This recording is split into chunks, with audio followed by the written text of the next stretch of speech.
Hello, नमस्कार विद्यार्थी मित्रांनो. आज आपण आपली एथिक्सची बॅच सुरू करत आहोत. ठीक आहे. आणि मी बाळासाहेब झेटे, तुमच्यातील काही जणांना माहित असेल. ठीक आहे.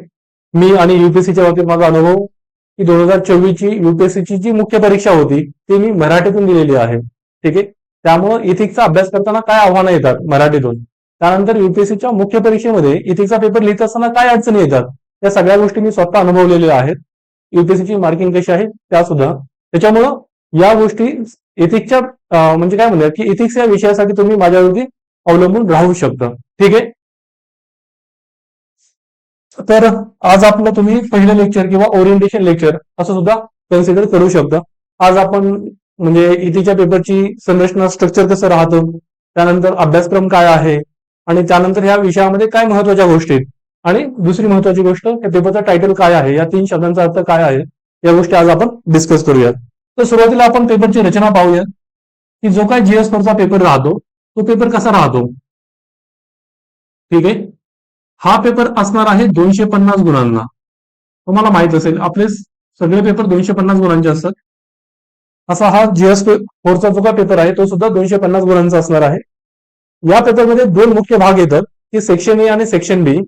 जो काय सेक्शन ए म्हणजे विभाग असणार आहे तो असणार आहे थेरॉटिकल क्वेश्चनचा. ठीक आहे.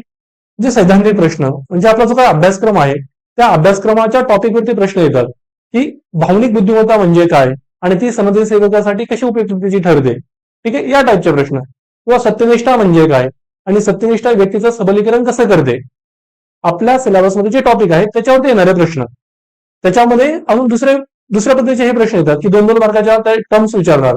एखादी टर्म्स प्रोबिटी इन गव्हर्नन्स किंवा कॉन्स्टिट्युशनल मोरॅलिटी म्हणजे काय संविधानिक नैतिकता किंवा घटनात्मक नैतिकता, त्या संज्ञेचा अर्थ काय आहे, त्याचं उदाहरण, त्या गोष्टी आपल्याला करायच्या राहतात. त्या टाईपमध्ये प्रश्न येतात. आणि त्याच वेळेस कोटेशन बेस सुद्धा क्वेश्चन येतात की महात्मा गांधी जे असतील त्यांचं एखादं कोट दिलं जाणार आणि त्यातून तुम्हाला काय समजतं, किंवा डॉक्टर एपीजे अब्दुल कलाम असतील त्यांचा एखादा सुविचार आणि त्यातून तुम्हाला काय समजतं, आजच्या परिस्थितीला तो कसा रिलेव्हंट आहे, या टाईपचे प्रश्न येत असतात. हे 13 प्रश्न. हे जे काही थेरॉटिकल प्रश्न आहेत हे 13 प्रश्न येतात. 13 प्रश्न प्रत्येकी 10 गुणांना. ठीक आहे. म्हणजेच हे झाले किती, 130 गुण. आणि या पेपरमध्ये दुसरा जो काय सेक्शन आहे तो केस स्टडीचा असणार आहे. इथिक्स मध्ये युपीएससी आणि एमपीएससी देखील केस स्टडीचा अप्रोच अवलंबणार आहे की कॅन्डिडेटची इंटेग्रिटी, तुमचा डिसिजन मेकिंग अप्रोच कसा आहे, प्रॉब्लेम सॉल्व्हिंग अप्रोच कसा आहे, म्हणजे तुम्ही समस्या सोडवण्याचा तुमचा दृष्टिकोन, तुम्ही निर्णय कसा घेतात तुमच्या सामाजिक जीवनात, दैनंदिन आणि सामाजिक. ठीक आहे. या गोष्टी, तुमची सत्यनिष्ठता, तुमचा प्रामाणिकपणा, या गोष्टी चेक करण्यासाठी, तपासण्यासाठी केस स्टडीचा अप्रोच देखील आयोग अवलंबत. ठीक आहे. मग अशा या पेपरमध्ये एकूण 6 केस स्टडीज असतात. ठीक आहे. 6 केस स्टडीज असणार आहेत.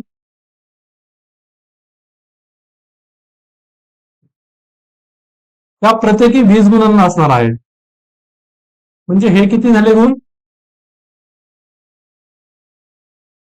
हे 120 गुण आणि थेरॉटिकल क्वेश्चनचे 130 गुण, असं 250 गुणांचं विभागणी आयोग करतं. ठीक आहे. पेपरची रचना. मग ह्या 13 प्रश्नांमध्ये मी सांगितलं त्याप्रमाणे तुम्हाला 2-2 मार्काचे हे प्रश्न विचारले जातील. म्हणजे एक 10 मार्काचा प्रश्न असणार, त्याच्यामध्ये ते सब क्वेश्चन म्हणून 5 टर्म्स देणार आणि त्याचा अर्थ तुम्हाला विचारणार. ते 2-2 गुणांचे प्रश्न येऊ शकतात. त्यानंतर याच्यामध्ये कोड बेस्ड क्वेश्चन येतात, सुविचारांवर आधारित प्रश्न. ठीक आहे. मी सांगितलं त्याप्रमाणे आपण पुढे प्रश्नांचं म्हणजे मी काही प्रश्न पीपीटी मध्ये ऍड केलेले आहेत ते मी तुम्हाला पुढे दाखवतो. आणि त्यानंतर याच्यामध्ये जे काही सिलेबस मधले टॉपिक आहेत त्याच्यावरती सुद्धा प्रश्न येत असतात. आणि रॅन्डम, अनकन्व्हेन्शनल ते सुद्धा प्रश्न येतात. ठीक आहे. आणि बाकीचे ह्या केस स्टडीज. केस स्टडीज म्हणजे काय मी तुम्हाला पुढे सांगतोच. त्यानंतर आपण आपला सिलेबस एकदा बघूयात. या सिलेबसचं मी म्हणजे काय नक्की विभागणी केली आहे 3 सेक्शन मध्ये, जेणेकरून तुमच्या अगोदर अंडरस्टँडिंग डेव्हलप करूया एथिक्सच्या बाबतीत, त्यानंतर त्याचं ऍप्लिकेशन आणि त्यानंतर शेवटी केस स्टडीज आपण अभ्यासणार आहोत. ठीक आहे. त्याच्यामध्ये सुरुवातीला आपण थेरॉटिकल भाग पाहणार आहोत. तो म्हणजे काय, त्याला आपण इंग्लिशमध्ये सैद्धांतिक म्हणूयात. सैद्धांतिक पार्ट, थेरीचा पार्ट. ठीक आहे.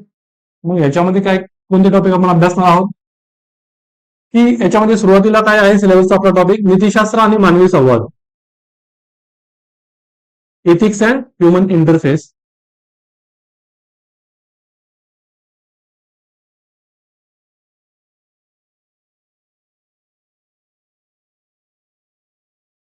सिलेबस तुमचा पाठ असला पाहिजे, त्यातली लाईन न लाईन आणि शब्द ना शब्द सगळ्या गोष्टी. दुसरा काय आहे, वृत्ती, ऍटिट्यूड.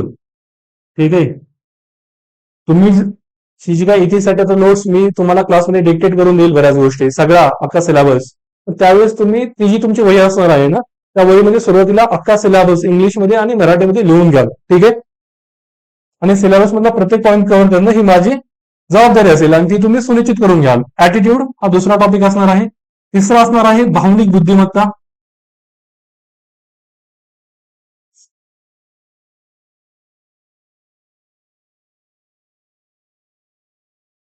ठीक आहे,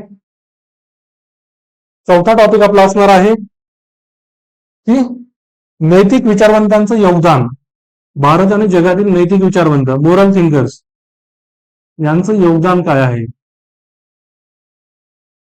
नैतिक विचारवंत. आणि या सिद्धांताच्या भागात पाचवा टॉपिक असणार आहे, पण तो टॉपिक आपण पुढल्या जो ऍप्लिकेशनचा पार्ट आहे ना त्याच्यामध्ये अभ्यासणार आहोत, की foundational values of civil service किंवा ऍप्टिट्यूड, अभियोग्यता आणि काय म्हणूया सनदी सेवेची पायाभूत मूल्य, फाउंडेशनल व्हॅल्यूज. पण हा टॉपिक जो काय आहे तो आपण इकडे अभ्यासणार आहोत. मग हा थेरीच्या पार्टमध्ये आपण सुरुवातीला हे 4 टॉपिक अभ्यासणार आहोत आणि त्यानंतर आपण जो काय उपयोजन ऍप्लिकेशनचा पार्ट आहे किंवा त्यालाच आपण शासन कारभार म्हणूयात की गव्हर्नन्स. ठीक आहे, गव्हर्नन्सचे टॉपिक किंवा कारभार. ठीक आहे, या टॉपिकमध्ये आपण बाकीच्या गोष्टी अभ्यासणार आहोत. की आपल्या सिलेबसचा 6वा टॉपिक काय आहे. सिलेबसमध्ये 6वा टॉपिक इथिक्स इन ऍडमिनिस्ट्रेशन, म्हणजेच काय, नीतिशास्त्र, प्रशासनातील नीतिशास्त्र. ठीक आहे, हा टॉपिक आहे.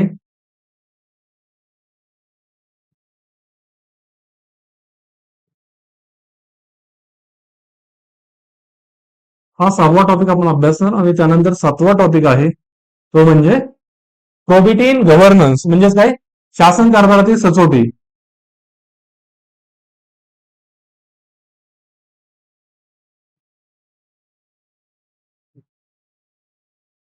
शासन कारभारातील सचोटी म्हणजे प्रोबिटी.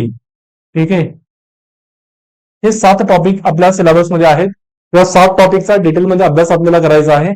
आणि त्यानंतर तिसरा पार्ट असणार आहे तो म्हणजे केस स्टडीचा. त्याला आपण घटना अभ्यास किंवा विषय अभ्यास असं म्हणतो. आणि तो किती मार्कांना, 120 गुणांना. त्याच्यामध्ये 6 केस स्टडीज असणार आहेत प्रत्येकी 20 गुणांना. ठीक आहे, आणि दुसरी महत्वाची गोष्ट, केस स्टडीची ही काही काय म्हणूया की युपीएससीनं मागच्या 12 वर्षांमध्ये काय म्हणूया 2013 पासून 11 वर्षांमध्ये ज्या केस स्टडीज विचारलेल्या आहेत त्याचं आपण साधारणपणे वर्गीकरण करू शकतो काही टॉपिक्समध्ये.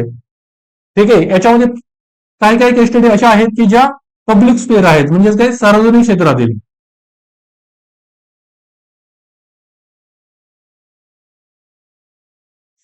ठीक आहे, म्हणजे तुम्ही लोकसेवक आहात, पब्लिक सर्वंट, तुम्ही एक सनदी सेवक आहात, त्यावेळेस तुमची भूमिका काय असेल त्यासाठीची, म्हणजे तुम्ही एक सनदी सेवक आहात, तुम्ही एक काय म्हणा एक पद ग्रहण केलेलं आहे, तुम्ही जिल्ह्याचे जिल्हाधिकारी आहात आणि त्या संदर्भातील काहीतरी परिस्थिती तुमच्या पुढे दिली जाणार आणि त्या संदर्भात तुम्ही काय कराल ही गोष्ट विचारली जाते. That is public spare. त्यानंतर दुसरी असते खासगी क्षेत्रातील, म्हणजेच प्रायव्हेट स्पेअर.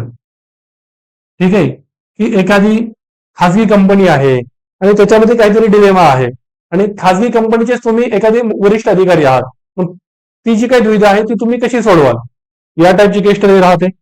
त्यानंतर याच्यामध्ये तिसरा प्रकार असा असतो की याच्यामध्ये एखादा ऍक्ट, जो काही आपले कायदे आहेत त्या कायद्यावरती आधारित एखादी केस स्टडी दिली जाते. जसा की डोमेस्टिक व्हायलन्सचा ऍक्ट आहे, त्यानंतर राईट टू एज्युकेशन आहे, ठीक आहे, किंवा डिझास्टर मॅनेजमेंटचे ऍक्ट आहेत. मग त्या संदर्भात एखादी केस स्टडी दिली जाते. ठीक आहे, मग त्याला आपण ऍक्ट बेस्ड म्हणूया की कायदा आधारित.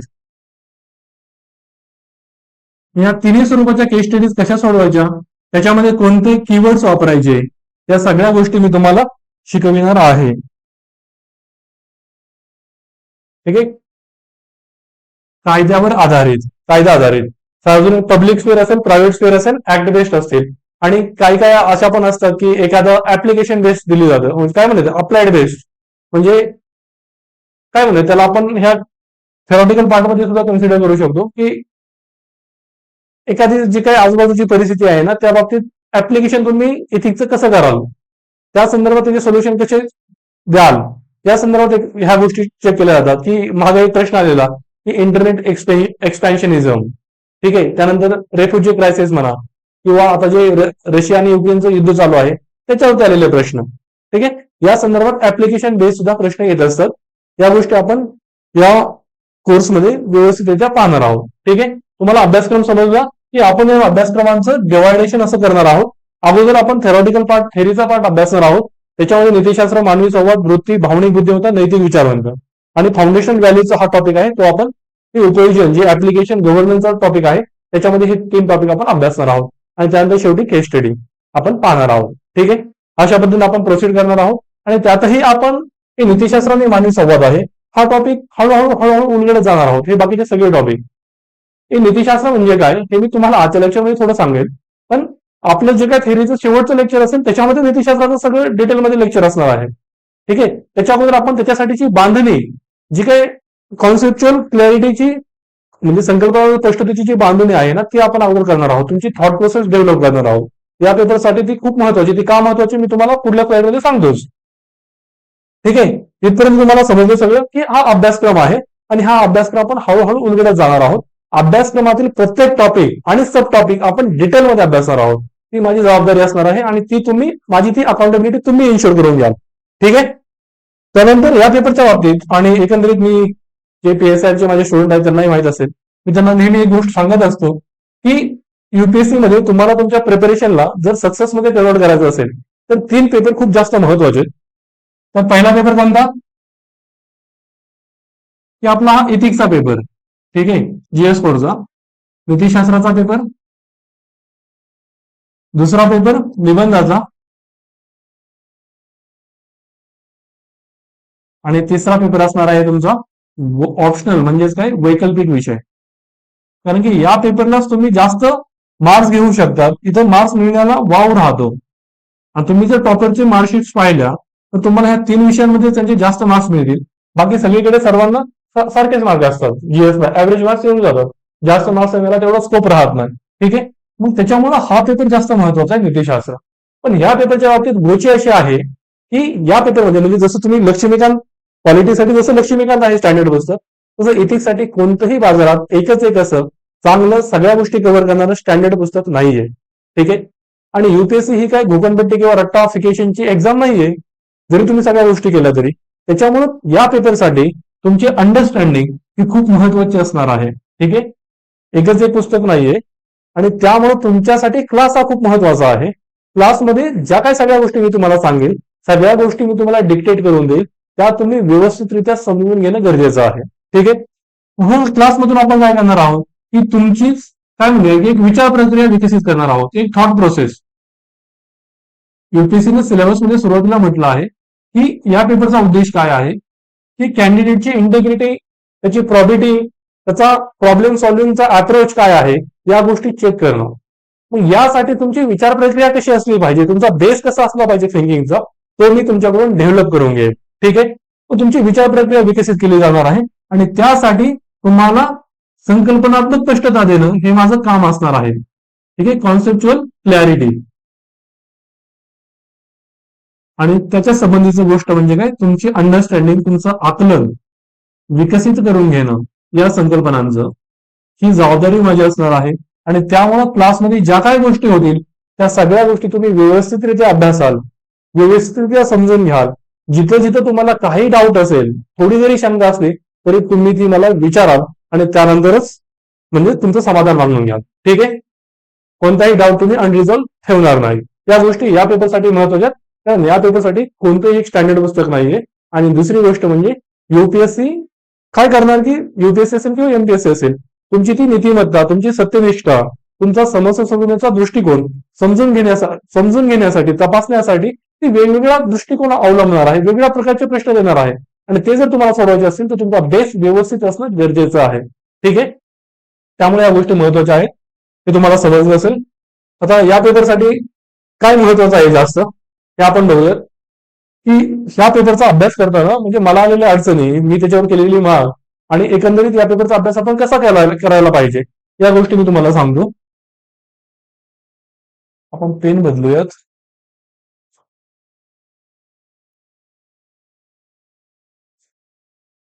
ठीक आहे. तर या पेपरमध्ये सगळ्यात काय म्हणजे काय 4-5 गोष्टी आहेत की ज्या खूपच जास्त महत्वाच्या आहेत, त्या तुम्ही व्यवस्थित लक्ष द्या या 4-5 गोष्टींकडे. सगळ्यात महत्वाची गोष्ट आहे की इथिक्स या विषयाचा अभ्यासक्रम.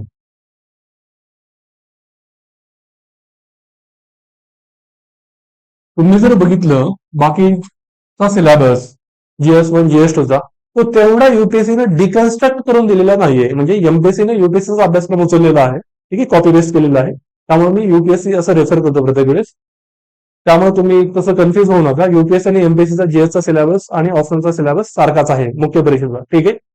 तर हा जो काय GS4चा अभ्यासक्रम आहे ना, तो युपीएससीने स्वतःच डिकन्स्ट्रक्ट करून दिलेला आहे, ठीक आहे. म्हणजे आपल्या टॉपिकमध्ये एक टॉपिक आहे की भावनिक बुद्धिमत्ता, इमोशनल इंटेलिजन्स. मग त्याच्यामध्ये त्यांनी म्हटलंय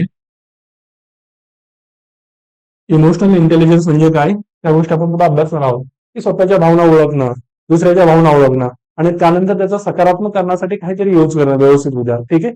या गोष्टी आपण डिटेलमध्ये अभ्यासणार आहोत. पण भावनिक बुद्धिमत्ता ह्याच्यामध्ये युपीएससीने म्हटलंय ही संकल्पना काय आहे, ठीक आहे, तिची उपयुक्तता काय आहे, युटिलिटी,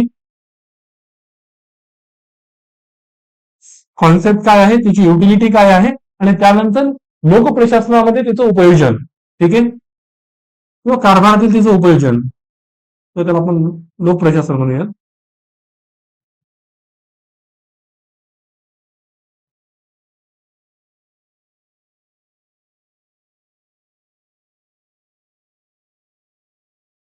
एवढा डिटेलमध्ये अभ्यासक्रम आपल्याला युपीएससीने ऑलरेडी दिलेला आहे. मग आपलं जबाबदारी बनते की हा जो काय सिलेबस आहे त्या सिलेबस मधील प्रत्येक गोष्टीचा युपीएससीने जसा सांगितलाय तसा किमान अभ्यास करणं. That is the bare minimum you can do. त्याच्या पलीकडे किती करू शकतात, देर इज नो लिमिट. जोपर्यंत तुमचं सिलेक्शन होत नाहीये, त्या सेकंड लिस्ट मध्ये तुमचं नाव येत नाही, तोपर्यंत तुम्हाला या गोष्टी करतच राहायचे. पण बेअर मिनिमम सिलेबस कव्हर करणं ही तुमची जबाबदारी आहे, ही माझी जबाबदारी असणार आहे की किमान सिलेबसची तयारी तुमच्याकडून करून घेणं, ठीक आहे. आणि जसा युपीएससीने सिलेबस दिलाय तसा ही भावनिक बुद्धिमत्ता जसं आहे, ती संकल्पना काय आहे, तिची उपयुक्तता काय आहे आणि लोक प्रशासनातील तिचं उपयोजन काय आहे. एवढ्या डिटेलमध्ये अभ्यास दिला असेल तर तो आपण करणं गरजेचं आहे. त्यामुळे अभ्यासक्रम खूप महत्वाचा आहे. युपीएससीनं ऑलरेडी तो डिकन्स्ट्रक्ट करून दिलेला आहे आणि त्यामुळं जेवढा डिकन्स्ट्रक्ट करून दिलेला आहे तेवढा आपण व्यवस्थितरित्या तयारी करणं गरजेचं आहे. आणि त्यानंतर आपण त्याला पीआयक्यू मॅपिंग सुद्धा करणार आहोत सिलेबसची, ठीक आहे. तुम्हाला ती वैयक्तिकरित्या करावी लागणार आहे की पीआयक्यूज घेणं आणि तो सिलेबसच्या टॉपिकशी लिंक करणं. त्या टॉपिकमध्ये ते पीआयक्यूज कसं युपीएससीने विचारले, आज आपण कोणत्या थीम्स एक्सपेक्ट करू शकतो, कुठला मी टॉपिक जो सांगेलच तुम्हाला. सगळ्यात महत्वाची गोष्ट अभ्यासक्रम. अभ्यासक्रमातून जर प्रश्न आला तर तिथं तुम्ही कोणत्याही स्वरूपात कमी पडता कामा नये, ठीक आहे. जर आउट ऑफ सिलेबस प्रश्न असेल तर तो सर्वांसाठी नवीन असेल. त्यावेळेस तुमची जर ही बेसिक बिल्डिंग जर व्यवस्थित असेल ना तर त्यावेळेस तोही प्रश्न तुम्ही मॅनेज करू शकता. पण सिलेबस मधील प्रश्न असेल तर तिथं तुम्हाला अडचण असता कामा नये. कारण की दुसरी महत्वाची गोष्ट मी पुढे उत्तरलेखनामध्ये तुम्हाला सांगतो, ठीक आहे.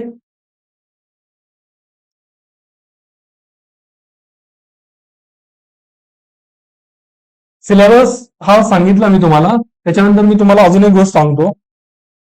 एक स्लाइड आपले, ठीक आहे, आपण एक पेज ऍड करूयात.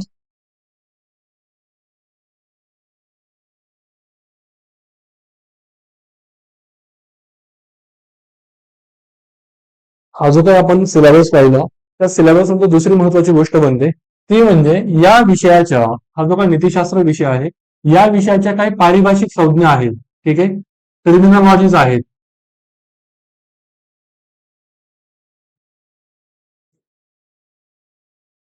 त्या जवळपास 50-60च्या आसपास, ठीक आहे. या संज्ञा तुम्हाला तयार करून ठेवायच्या बिफोर हँड, म्हणजे अगोदरच तेवढी तयारी तुमची पाहिजे. या पारिभाषिक संज्ञांची तयारी तुम्ही कशी कराल की तुम्हाला मी आता पुढे प्रश्न दाखवतो तर तुम्हाला दिसेल की कशा संज्ञा युपीएससी विचारते, की जसं की राग म्हणजे काय, राग ही एक निगेटिव्ह नकारात्मक भावना आहे, मग ती कमी करण्यासाठी तुम्ही काय कराल? ठीक आहे. त्यानंतर what do you mean by happiness, हा प्रश्न युपीएससीने विचारलाय की आनंद म्हणजे काय तुमच्यामध्ये. ठीक आहे. त्यानंतर हेट्रेड म्हणजे द्वेष, तिरस्कार, याच्याविषयी सुद्धा प्रश्न आलेला आहे. ठीक आहे. ही झाली. किंवा सत्यनिष्ठा ही एक टर्म आहे. किंवा काय म्हणूया आपण कम्पॅशन, करुणा, ही एक टर्म आहे. त्यानंतर आपण म्हणूया की सहिष्णुता, टॉलरन्स, ही एक टर्म आहे. या संज्ञांचा अर्थ काय आहे? ठीक आहे. या पारिभाषिक संज्ञांची तयारी तुम्ही कशी करणार आहे? तुम्हाला या संज्ञांची व्याख्या माहित असली पाहिजे, डेफिनेशन. ठीक आहे. प्रश्न आला की लगेच त्याची व्याख्या देणं, त्यासाठी व्याख्या तुमची तयार असणं गरजेचं आहे. की करुणा म्हणजे काय किंवा सहिष्णुता म्हणजे काय, त्याची व्याख्या तुम्हाला देता आली पाहिजे. त्या संज्ञेची वैशिष्ट्ये काय आहेत, ठीक आहे, तिची कॅरेक्टरिस्टिक्स किंवा फीचर्स काय आहेत हे तुम्हाला सांगता आले पाहिजे. त्यानंतर तिसरी महत्वाची गोष्ट तुम्हाला तयारी करून ठेवायची ती म्हणजे त्या संज्ञेची उदाहरणं, एक्झाम्पल्स. ठीक आहे. सत्यनिष्ठा जर ही संकल्पना असेल, ही जर टर्म्स असेल, तर तिची वेगवेगळ्या क्षेत्रातील उदाहरणं काय आहेत, आणि उदाहरणंही तुम्हाला रेंज ऑफ स्पेक्ट्रम मधले पाहिजे, म्हणजे वेगवेगळ्या क्षेत्रातील पाहिजेत. पण ते काय काय असू शकतात, की काय म्हणतात तुम्हाला, हे राजकीय नेतृत्व, राजकीय नेते असतील त्यांच्यातून काही उदाहरणं आहेत का, किंवा प्रशासकीय अधिकारी असतील, सनदी सेवक, प्रशासकीय अधिकारी, त्यांच्यातून काही उदाहरणं भेटतायत का, किंवा आपण काय म्हणतात की आपले जे काही सांस्कृतिक ग्रंथ आहेत, सांस्कृतिक ग्रंथ, रामायण महाभारत, त्याची तुम्हाला जर ओढ असेल, तुम्हाला त्या गोष्टी माहीत असतील, तर त्या गोष्टी तुम्ही इन्क्लूड करू शकता. रामायण महाभारतातील जे काही कॅरेक्टर्स आहेत त्यांची उदाहरणं, की सत्यनिष्ठा तर तुम्हाला कुठं कुठं पाहायला मिळते, करुणा तुम्हाला कुठं पाहायला मिळते, राग कुठं पाहायला मिळतो, आणि त्याचे दुष्परिणाम कसे होतात, त्या गोष्टी तुम्ही उदाहरणांच्या आधारे स्पष्ट करणं गरजेचं असतं इथिक्स मध्ये. ठीक आहे. त्यानंतर अजून उदाहरणं तुम्ही कुठून गोळा करू शकता, की जे काही इंटरनॅशनल पॉलिटिक्स आहे, आंतरराष्ट्रीय राजकारण, चायना कसा चुकीच्या गोष्टी करत आहे, युएसए कसा चुकीच्या गोष्टी करत आहे, पाकिस्तान कसा चुकीचा आहे, हे तुम्ही दाखवू शकता. याचा यूज तुम्ही करू शकता तुमच्या उत्तरांमध्ये उदाहरणं देण्यासाठी. ठीक आहे. तर आपण काय म्हणूया की आंतरराष्ट्रीय राजकारण हे China, Pakistan, US, negative tone मध्ये त्यांचा वापर करणं. किंवा त्यानंतर अजून आपण खेळ, तुम्ही जर स्पोर्ट्स फॉलो करत असाल तर खेळाच्या क्षेत्रात तुम्हाला कुठं सत्यनिष्ठता पाहायला मिळाली, त्या गोष्टी तुम्ही, ही सगळ्याच गोष्टी, की हे गुण जे फॉर्टिट्यूड असेल किंवा पेशन्स असेल, या गोष्टी तुम्हाला कोणाच्या कुठं पाहायला मिळाल्या खेळाच्या क्षेत्रामध्ये, त्या सुद्धा तुम्ही गोष्टी सांगू शकता. तर सगळ्यात महत्वाचं म्हणजे तुमच्या वैयक्तिक जीवनातील अनुभव, तुमचं वैयक्तिक जीवन, त्यातील तुमचे तसे अनुभव आहेत का, तेही तुम्ही त्याच्यामध्ये इन्क्लूड करू शकता. इव्हन युपीएससी स्वतः सांगते की तुमच्या वैयक्तिक जीवनाच्या अनुभवाच्या आधारे सांगा. ठीक आहे. या गोष्टी महत्वाच्या आहेत. आणि त्यानंतर पहिलं काय आपण पाहणार, व्याख्या, नंतर तिची वैशिष्ट्य, तिची उदाहरणं, आणि त्यानंतर पुढली गोष्ट काय असणार आहे, की ती जर व्हॅल्यू, ती जर टर्म जी आहे ती डिझायरेबल असेल, डिझायरेबल म्हणजे काय, ती वांछनीय, की ती हवीहवीशी असणारी गोष्ट आहे, की सत्यनिष्ठा ती हवीशी आहे. मग सत्यनिष्ठेचे रुजवण व्यक्तीमध्ये करण्यासाठी आपण काय केलं पाहिजे. ठीक आहे. म्हणजे ती जर गोष्ट चांगली असेल तर तिचं इन्कल्केशन, ती रुजवण्यासाठी काय केलं पाहिजे, मग ते तुम्ही प्रिस्क्रिप्शन तुम्ही द्याल. काय त्याला काय म्हणूया आपण, प्रिस्क्रिप्शन. म्हणजे ती गोष्ट रुजविण्यासाठी जर ती डिझायरेबल असेल, वांछनीय असेल, तर ती रुजविण्यासाठी काय केलं पाहिजे, त्यासाठीचे उपाय तुम्ही सांगाल. ठीक आहे. तर सत्यनिष्ठा जर असेल तर योग्य प्रकारच्या सामाजिकीकरणातून सत्यनिष्ठेची रुजवण घडून आणता येईल, किंवा ते घडून आणली जावी. मग या टाईपचं तुम्हाला कन्क्लूड करता आलं पाहिजे. मग या दृष्टीने तुम्ही प्रत्येक टर्मची तयारी करून घ्याल. त्या टर्म्स मी जसं सांगितलं की निगेटिव्ह इमोशन, याच्यावरती ऑलरेडी प्रश्न आले, राग, आनंद, द्वेष, सत्यनिष्ठा, करुणा, सहिष्णुता. ठीक आहे. की क्रायसिस ऑफ कन्सायन्स काय आहे, सदस्य विवेकाचे अरिष्ट, किंवा कोड ऑफ कंडक्ट काय, कोड ऑफ एथिक्स काय, किंवा लॉज अँड एथिक्स मध्ये फरक काय, या बरीच सारी गोष्टी आहेत, त्या सगळ्या तुम्हाला तशा तयार करून घ्यायच्या. नॉर्म्स म्हणजे काय. ठीक आहे. ह्या पीवायक्यूज मधून, सिलेबस मधून मी जसं प्रोसीड करेल क्लासेस पुढं, तसं तुम्हाला समजेल. आता इथं पहा प्रश्न, की कॉन्स्टिट्युशनल मोरॅलिटी हा युपीएससीचा पीवायक्यू आहे. हा 10 मार्कांचा प्रश्न आहे. आणि ह्या 10 मार्कांमध्ये ही जी काही टर्म्स आहे ही प्रत्येकी टर्म्स 2 गुणांना आहे. ठीक आहे. ही कॉन्स्टिट्युशनल मोरॅलिटी, घटनात्मक नैतिकता म्हणजे काय, कॉन्फ्लिक्ट ऑफ इंटरेस्ट म्हणजे काय, हितसंबंधांचा संघर्ष, किंवा सार्वजनिक जीवनातील तुमची सचोटी, किंवा डिजिटायझेशनचे जे काही चॅलेंजेस आहेत, आव्हानं काय आहेत, किंवा कर्तव्याप्रती समर्पण जे काय आहे ते काय आहे, हे 30 शब्दांमध्ये ह्याच्यावरती शॉर्ट नोट्स लिहायच्या. ठीक आहे. लघु टिपल. मग या टाईपचा प्रश्न राहतो. त्यानंतर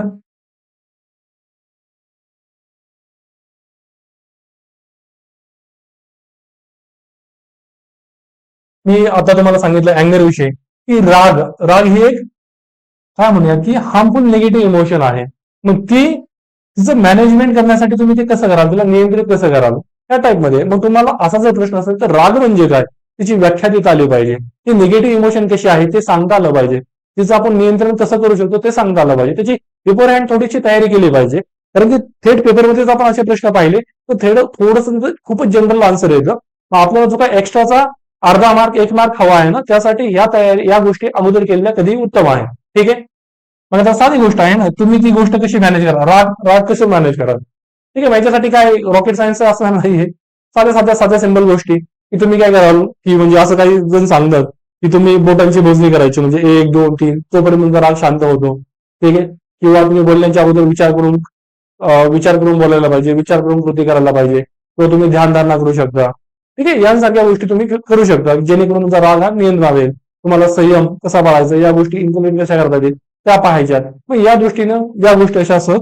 ठीक आहे. त्यानंतर बघा, मी काय म्हटलं की सेम रिपीटेड थीम आहे की अँगर. सेम महात्मा गांधींचे काय कोट आहे त्याच्यामध्ये अँगर आणि इंटॉलरन्स ह्या एनिमीज आहेत करेक्ट अंडरस्टँडिंगच्या. तुम्हाला जर योग्य आकलन करून घ्यायचं असेल तर त्या करू देत नाहीत. राग आणि असहिष्णुता सेम थीम आहे. टॉलरन्स आपण बघितली, इथं इंटॉलरन्स आली, असहिष्णुता सेम टर्म्स. त्यानंतर बघा इथं की हॅपीनेस की आनंद. इथे त्यांनी तेच विचारले की what does happiness means to you. तुमच्यामध्ये आनंद म्हणजे काय. आता मी तर सांगणार नाही तुमच्यामध्ये आनंद काय आहे. ठीक आहे. मग तुम्ही ह्या गोष्टी, तुमच्यामध्ये ही गोष्ट काय आहे त्या गोष्टी तुम्ही तयार करून ठेवल्या पाहिजे. ठीक आहे. इथपर्यंत क्लिअर आहे सगळ्यांना. त्यानंतर अजून एक गोष्ट महत्वाची आहे, ती म्हणजे आपण काय पाहिलं की मी पहिली गोष्ट तुम्हाला सांगितली की अभ्यासक्रम सिलेबस. अभ्यासक्रमातील प्रत्येक टर्म्स, प्रत्येक शब्द ना शब्द महत्वाचा आहे, तो तुम्ही पाठ करून ठेवाल. दुसरी महत्वाची गोष्ट होती की टर्मिनॉलॉजीज, परिभाषिक शब्द किंवा संज्ञा. ठीक आहे. काही संज्ञा 50-60च्या आसपास तुम्ही तयार करून ठेवाल. आणि तिसरी महत्वाची गोष्ट आहे ती म्हणजे काय, पीवायक्यूज. युपीएससीनं मागच्या 12 वर्षांमध्ये जे काही प्रश्न विचारलेले आहेत, 11-12 वर्षांमध्ये, ते तुम्ही व्यवस्थितरित्या तयार करून ठेवणं गरजेचं आहे. ठीक आहे. त्या सगळ्या संज्ञा, त्या सगळ्या कन्सेप्ट, त्या सगळ्या थीम्स, पीवायक्यूज, गतवर्षींचे प्रश्न.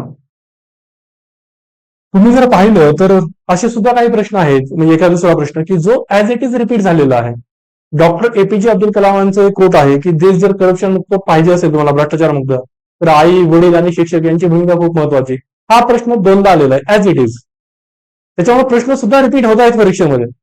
त्यामुळे तुम्हाला पीवायक्यूज खूपच जास्त महत्वाचे, ते व्यवस्थित करणं गरजेचं आहे. ठीक आहे. आणि दुसरी महत्वाची गोष्ट म्हणजे काय की म्हणजे जसे शब्दशः प्रश्न रिपीट होताना आपल्याला पाहायला मिळतात. आणि दुसरी गोष्ट महत्वाची म्हणजे ज्या काही थीम्स आहेत, पेपरची क्वेश्चनची जी काही थीम्स आहे ना, ती थीम्स वारंवार रिपीट होते. जवळपास इथिक्सचा कोणताही क्वेश्चन पेपर बघितला किंवा मेजरली म्हणजे सगळेच, जीएस 1चा घ्या, 2, 3, 4, याच्यामध्ये एक सेम पॅटर्न असतो, तो दरवर्षी रिपीट होतो. ठीक आहे. त्या थीम्स असतात, ते टॉपिक्स असतात महत्वाचे, त्याच्यावरती दरवर्षी प्रश्न येतात. आणि इथिक्समध्ये थीम्स असतात की या दोन व्हॅल्यूज मध्ये काहीतरी कॉन्फ्लिक्ट आहे, पण त्यावेळेस व्यक्तीचं वर्तन कसं असलं पाहिजे. त्या टाईपच्या थीम्स दरवर्षी पेपरमध्ये रिपीट होणार. ठीक आहे. मग प्रश्न सुद्धा रिपीट होतात आणि थीम्स जवळपास 60 ते 70% पेपर आहे. म्हणजे 60 ते 70% पेपर हा रिपीटेड असणार आहे, रिपीटेड थीम्स वरती असणार आहे. त्याच थीम्स रिपीट होणार आहेत. तसे प्रश्न मी तुम्हाला दाखवणार आहे की सेम थीम युपीएससीनं कशी वारंवार विचारलेली आहे, आणि इथून पुढे त्याच थीम्स विचारणार आहेत, आणि एमपीएससी सुद्धा त्याच थीम्स विचारणार आहे. त्यामुळे पीवायक्यूज इज द मस्ट. तुम्ही सगळे पीवायक्यू व्यवस्थितरित्या कराल. आणि त्यासाठी मी 2 गोष्टी करणार आहे की एक क्लास असाइनमेंट असणार आहे, म्हणजे क्लासमध्ये डिस्कस करत असताना मी 1-2 प्रश्न त्या टॉपिकवरचे डिस्कस करणार आहे, आणि त्याच वेळेस तुम्हाला घरी लिहायला एक होम असाइनमेंट देणार आहे. तो एक प्रश्न असणार आहे त्या टॉपिकशी रिलेटेड, आणि तो तुम्ही लिहाल आणि मी स्वतः तो तुम्हाला चेक करून त्याच्यावरती फीडबॅक देणार आहे. ठीक आहे. त्यामुळे तुम्ही अजिबात होम असाइनमेंट मिस करणार नाही. आणि ज्या क्लास असाइनमेंट आहेत, की क्लासमध्ये जे क्वेश्चन मी देईल तो क्वेश्चन तुम्ही लिहून घ्याल. ठीक आहे. त्याच्यावरती मी जी काही तुम्हाला रूपरेषा सांगेल त्या उत्तराची, ती सुद्धा तुम्ही शॉर्टमध्ये लिहून घ्याल. मी जे त्या प्रश्नाची उदाहरणं देणार आहे ते तुम्ही सगळे लिहून घ्याल. त्या गोष्टी खूप महत्वाच्या आहेत. ठीक आहे. ह्याच थिम्स रिपीट होणार आहेत पुढेही. क्लासमध्ये मी जे काय बोलेल ते सगळं महत्वाचं असणार आहे. वायफळ असं काही नसणार आहे. मी भले तुम्हाला काही गोष्टी डिक्टेट करून देत नाहीये किंवा काही गोष्टी बोर्डवरती लिहित नाही, पण ज्या गोष्टी तुम्हाला महत्वाच्या वाटतात, महत्वाच्याच गोष्टी असणार आहेत, त्या तुम्ही स्वतः लिहून घ्याल.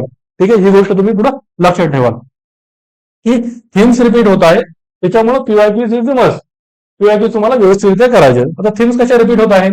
आता बघा इथं मी काय म्हटलं की हा प्रश्न की डॉक्टर एपीजे अब्दुल कलामांचं हे कोट आहे की देश जर भ्रष्टाचार मुक्त पाहिजे असेल, काय ब्युटिफुल माइंड जर नेशन हवं असेल, तर त्यांना काय वाटतंय, ते काय म्हणतात की सोसायटल मेंबर्स याच्यामध्ये कोण आहेत, ह्या सगळ्या गोष्टी करू शकतात.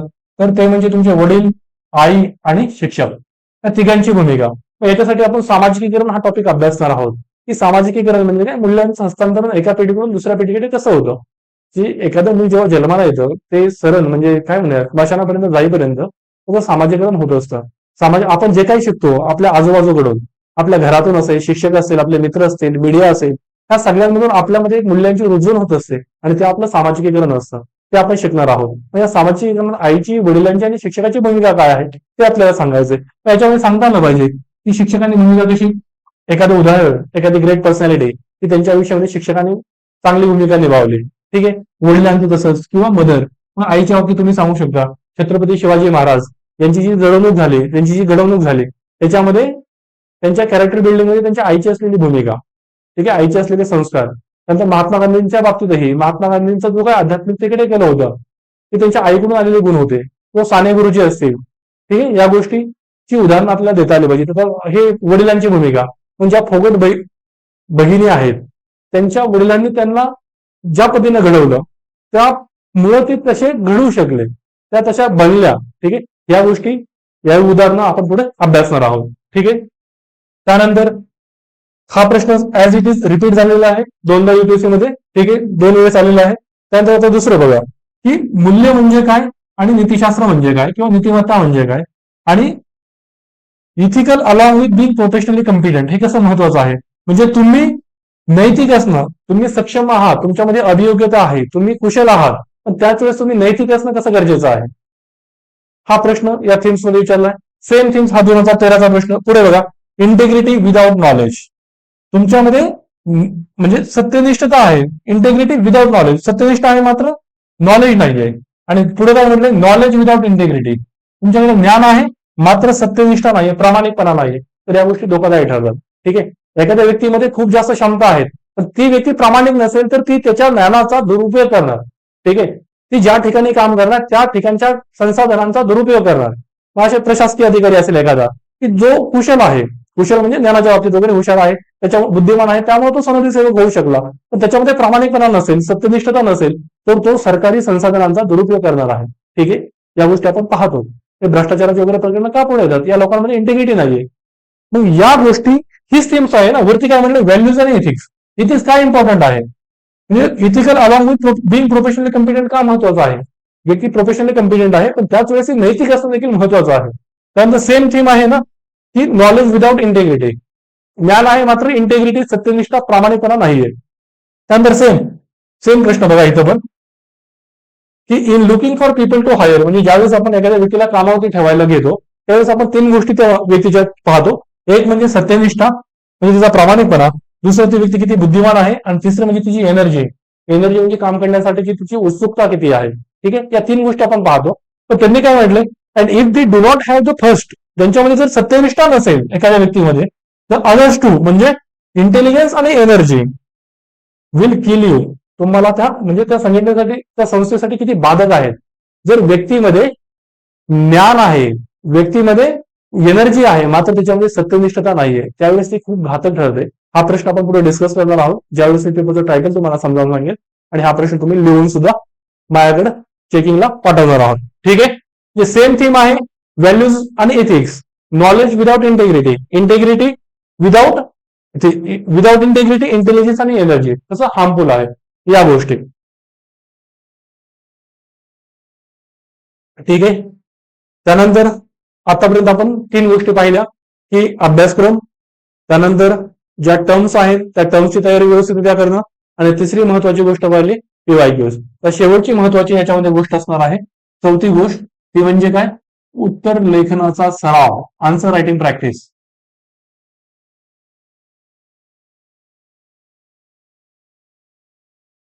ठीक आहे. ज्या कोणी तुमच्या मित्रमैत्रिणींनी युपीएससीची मेन्स दिलेली असेल त्यांना विचारा की इथिक्सचा पेपर कव्हर करणं किती हार्ड चॅलेंज आहे. ठीक आहे.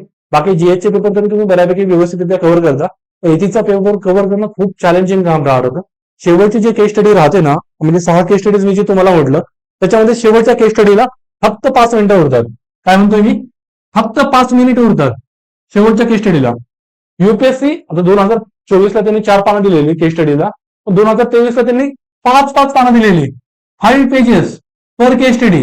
मला विचार करा, 5 पेजेस तुम्हाला 5 मिनिटात भरायचे आणि त्याच्या अगोदर तुम्हाला ते केस स्टडी वाचायची. ती केस स्टडी असणार आहे 2 पानांची.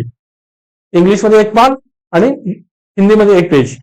पूर्ण कंप्लीट 1 पेज. माझा 2024चा अनुभव सांगतो की मी एका केस स्टडीमध्ये एवढा स्ट्रेस झालो की ती केस स्टडीज मला वाचून ते समजून घ्यायला जड गेली. तिथंच माझा बराच वेळ गेला, पेपर मध्ये गपलत झाली. ठीक आहे. मग ते बॅलन्स वगैरे सगळ्या गोष्टी हलतात अशा वेळेस. त्याच्यामुळं ही किती महत्वाचं आहे उत्तर लेखनाचा सराव. तुमचा खूपच जास्त सराव असणं गरजेचं आहे. त्याच वेळेस तुम्हाला तो पेपर व्यवस्थितरित्या कव्हर होणार आहे. व्यवस्थितरित्या म्हणजे कसा कसा कव्हर होणार आहे. ठीक आहे. शेवटची केस स्टडी 5 मिनिटात आणि मुलं लिहितात आणि होतं ते उत्तर लेखनाच्या सरावानं वगैरे प्रॅक्टिसने या गोष्टी पुढं पुढं हळूहळू होतात. ठीक आहे. याच्यामध्ये काय आहे की 13 प्रश्न जे असणार आहेत त्याच्यामध्ये तुम्हाला प्रत्येकी 7 मिनिट मिळणार आहेत. 13 7 91 म्हणजे जवळपास 1.5 तास इथे गेला. आणि त्यानंतर तुम्हाला किती राहिले की 90 आपण 80 गृहीत धरूयात. मग आता तिथं 6 केस स्टडीज असणार आहेत. तुम्हाला वेळ किती मिळतो? 14 ते 15 मिनिटं. ठीक आहे. 14 ते 15 मिनिट. 14 ते 15 मिनिटात तुम्हाला एक केस स्टडी वाचून संपवायची आहे. केस स्टडी वाचायला तुम्हाला 2 मिनिट जाणार आहेत. ती केस स्टडी वाचत असताना केस स्टडीमध्ये महत्वाच्या 2 गोष्टी असतात की स्टेक होल्डर्स कोण आहेत, भागधारक व्यक्ती कोणकोणते आहेत, आणि त्यानंतर डिलेमाज काय आहे, दुविधा संघर्ष कोणकोणत्या व्हॅल्यूज मध्ये आहेत, प्रॉब्लेम्स काय काय आहेत, त्या गोष्टी आपल्याला अंडरलाईन हायलाईट कराव्या लागतात. ठीक आहे. त्यानंतर उत्तरामध्ये मांडाव्या लागतात. त्यापुढे मी तुम्हाला सांगणार आहे. ठीक आहे. एक गोष्ट सांगायची राहून गेली सिलेबस डिस्कस करत असताना. केस स्टडी म्हणजे काय राहतं, इथं मध्येच मी ती गोष्ट इंट्रोड्यूस करतोय की केस स्टडी काय राहते की एक सिच्युएशन दिली जाणार आणि त्या सिच्युएशन मध्ये तुमची काहीतरी भूमिका असणार आणि ती परिस्थिती तुम्ही कशी सोडवाल. एक आव्हान असणार, काहीतरी संकट असणार. त्या संकटातून तुम्ही मार्ग कसा काढणार. एक उदाहरण सांगतो. युपीएससीने केस स्टडी विचारलेली की तुम्ही शाळेचे प्राचार्य आहात, शाळेचे मुख्याध्यापक आहात. ठीक आहे.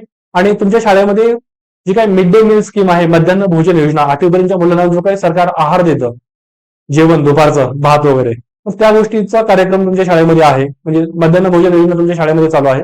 पण जी काही ती स्वयंपाक मध्यान्ह भोजनचा जो काही आहार आहे तो करणारी महिला जी आहे ती दलित आहे. ठीक आहे. दलित स्वयंपाकी महिला आहे आणि त्या शाळेतील त्या गावातील काही उच्चवर्णीय जी काही उच्च जातीतील कथित उच्च जातीतील जी काही माणसं आहेत ती त्यांच्या मुलांनी त्या दलित महिलेने केलेला स्वयंपाक खायला नकार देत आहे.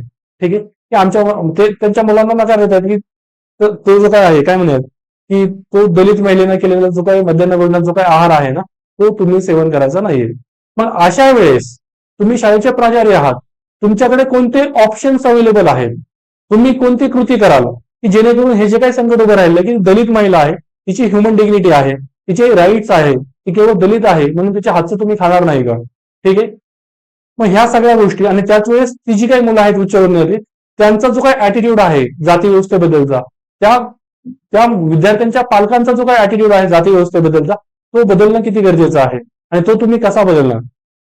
त्या सगळ्या गोष्टी तुम्हाला मांडायच्या राहतात एक प्राचार्य म्हणून शाळेचं. ठीक आहे. किंवा दुसरं एक उदाहरण घेऊयात की तुम्ही सनदी सेवक आहात. ठीक आहे. तुम्ही एक काय म्हणतात की जे काही आपली तालुका लेवलचं जे काही तहसीलदारचं कार्यालय वगैरे आहे त्या ठिकाणी तुम्ही एखादं पद धारण केलेलं आहे. तुमच्याकडे एक महिला आलेली आहे, एक गरजू महिला आहे. ठीक आहे. एक वृद्ध आहे, विधवा आहे. युपीएससी अशा कंडिशन्स अशी सिच्युएशन एक्सप्लेन करते स्वतःहून त्या गोष्टीची सिव्हिरिटी अंडरस्कोर करण्यासाठी. ठीक आहे.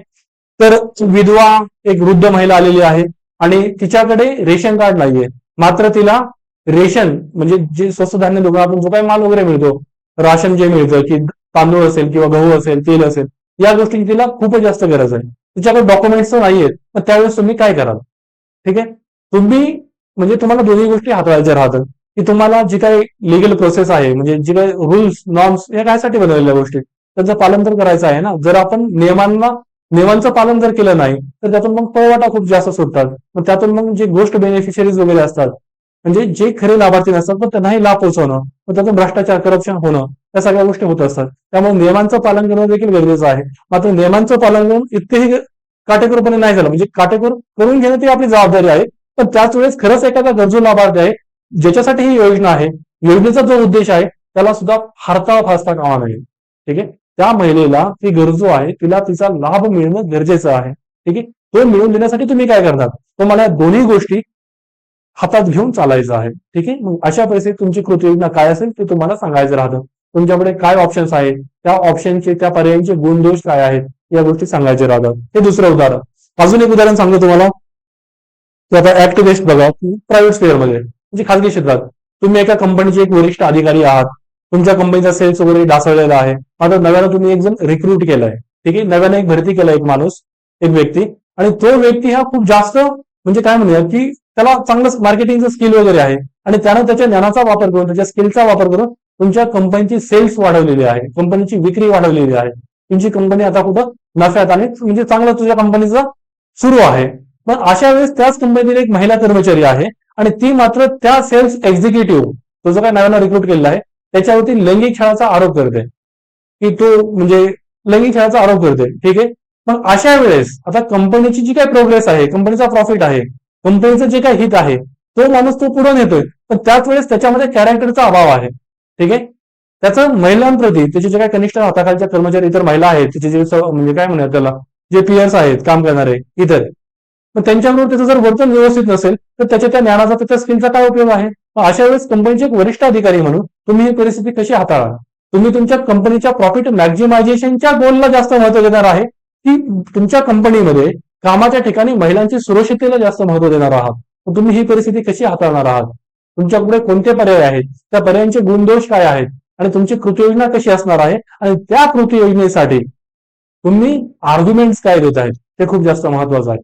ठीक आहे. यूपीएससीने जसं त्यांच्या सिलेबसमध्ये सुरुवातीलाच म्हटलं आहे की कॅन्डिडेटची इंटेग्रिटी, प्रॉब्लेम सॉल्व्हिंग अप्रोच हे आम्ही चेक करणार आहोत. मग ते तुमच्या ह्या केस स्टडीज मधून, तुमच्या निर्णयांमधून दिसून येणार आहे. आणि अशी परिस्थिती भविष्यात उद्भवू नये त्यासाठी तुम्ही कोणत्या उपाययोजना घेणार आहात, या सगळ्या गोष्टी तुम्हाला मांडायच्या राहतात केस स्टडीज मध्ये. त्यामुळे तो 120 मार्कांचा जो काही भाग आहे तो खूप जास्त महत्वाचा आहे. ठीक आहे. समजलं तुम्हाला केस स्टडी म्हणजे काय. आता आपण परत आपल्या जे चाललं होतं त्याच्यावरती येऊया की उत्तर लेखनाचा सराव का महत्वाचा आहे. मी सांगितलं इथीचा पेपर कव्हर करणे इज व्हेरी डिफिकल्ट टास्क. ठीक आहे. खूप अवघड काम आहे. त्याच्यामुळे उत्तर लेखनाचा सराव खूप जास्त महत्वाचा आहे, पेपर लेंदी असल्या कारणानं. आणि दुसरी महत्वाची गोष्ट ती म्हणजे प्रश्न असे येतात एकदम साधे सिंपल की तुमच्यामध्ये आनंद म्हणजे काय. अशा वेळेस तुमची उत्तर लेखनाचा सराव हा जास्त महत्वाचा ठरतो की रॅन्डम प्रश्नांवरती तुम्हाला उत्तरं लिहिता येत आहेत का, तुम्ही प्रॉपर स्ट्रक्चरिंग करतायत का, इंट्रो, बॉडी, कन्क्लुजन. ठीक आहे. प्रश्नाचे सगळे पार्ट व्यवस्थितरित्या ऍड्रेस करतायत का, प्रश्नाची जी कोर डिमांड आहे ती तुम्ही हिट करतायत का, या गोष्टी खूप महत्वाच्या ठरतात. त्या दृष्टीने उत्तर लेखनाचा सराव खूप महत्वाचा आहे. ठीक आहे. एक तर पेपर लेंदी असणं आणि क्वेश्चन जनरल येणं. खूपच जनरल आले, खूपच जनरल तुम्ही आन्सर नाही लिहू शकत. थोडंसं त्याला अकॅडमिक, फिलॉसॉफिकल बनवता आलं पाहिजे. रिअल लाईफ एक्झाम्पल सुद्धा देता आले पाहिजेत. ठीक आहे. सर्वांगानं तो प्रश्न तुम्हाला सुशोभित करता आला पाहिजे. त्याच्यामध्ये डायग्राम्स ऍड करणं असेल, थिंकर्स कोणाचा तरी रेफरन्स देणं असेल, ठीक आहे, महान व्यक्तिमत्वांची उदाहरणं देणं असेल, त्या सगळ्या गोष्टी जमायला पाहिजेत. ठीक आहे. इथपर्यंत सगळं क्लिअर झालं. सो तुम्हाला सगळ्यांना परत मी सगळ्या गोष्टी सांगतो की सगळ्या महत्वाच्या गोष्टी काय होत्या. एक, अभ्यासक्रमावरती प्रत्येक टर्म्स, अभ्यासक्रमावरती प्रत्येक टॉपिक बेअर मिनिमम तयार करणं, एवढं तर बेअर मिनिमम आहे. ठीक आहे. अभ्यासक्रमातील प्रत्येक गोष्ट. दुसरी गोष्ट मी काय सांगितली की काही टर्म्स आहेत, संज्ञा, परिभाषा, परिभाषिक शब्द, त्यांची तयारी व्यवस्थितरित्या करणं व्हेरी मच इम्पॉर्टंट. तिसरी महत्वाची गोष्ट, त्याशिवाय पेपर कव्हर होणार नाही ना. युपीएससीने एखादा प्रश्न विचारला, तुमच्या बिफोर हँड सगळ्या गोष्टी तयार आहेत, तर त्यावेळेस तुम्ही खटाखट लिहून येऊ शकता. तो प्रश्नाचं उत्तर 7 मिनिटात तुम्ही कव्हर करू शकता, ज्यावेळेस तुमची ऑलरेडी पूर्ण प्रिपरेशन आहे त्यावेळेस. की यावेळेस एक प्रश्न आलेला की सिटीजन चार्टर म्हणजे काय, ऑलरेडी याच्यावरती प्रश्न येऊन गेले. अशा वेळेस या असे प्रश्न सोडवताना तुम्हाला अजिबात थांबण्याचं कारण नाहीये. ठीक आहे. अशा प्रश्नांमध्ये तुमचा एखादा मिनिट वाचला पाहिजे आणि त्याच वेळेस विथ प्रॉपर स्ट्रक्चरिंग तुमचा आन्सर कव्हर झाला पाहिजे. ठीक आहे. त्यानंतर तिसरी महत्वाची गोष्ट आहे ती म्हणजे काय की पीवायक्यूज. युपीएससी 2013 पासूनचे 2024 आणि आता 25 चा हे पेपर येईल.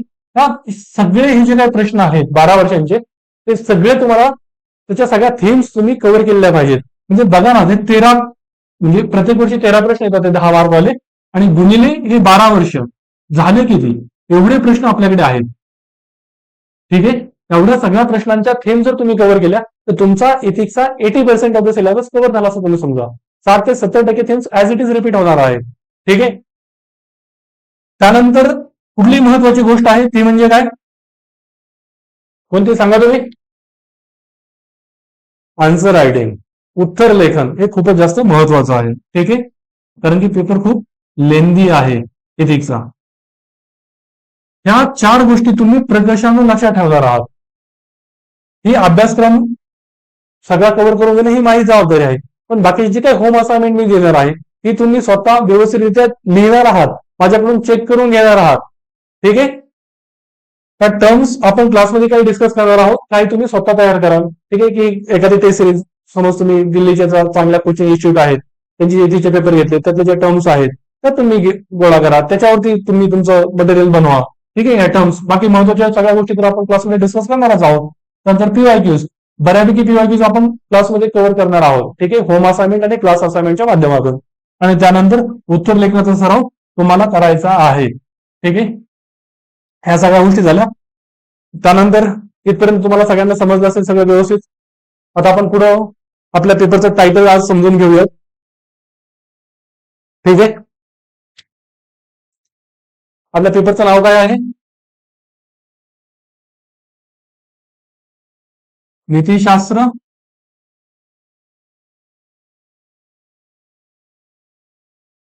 सत्यनिष्ठा किंवा सचोटी. सत्यनिष्ठा सचोटी यात फरक काय आहे, ह्या सगळ्या गोष्टी पुढे उलगडणार आहेत. आणि अभियोग्यता,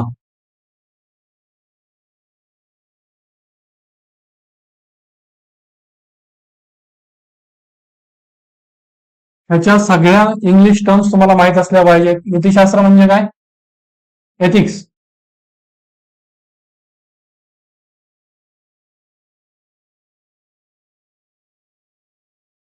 त्यानंतर सत्यनिष्ठा म्हणजे काय? इंटेग्रिटी.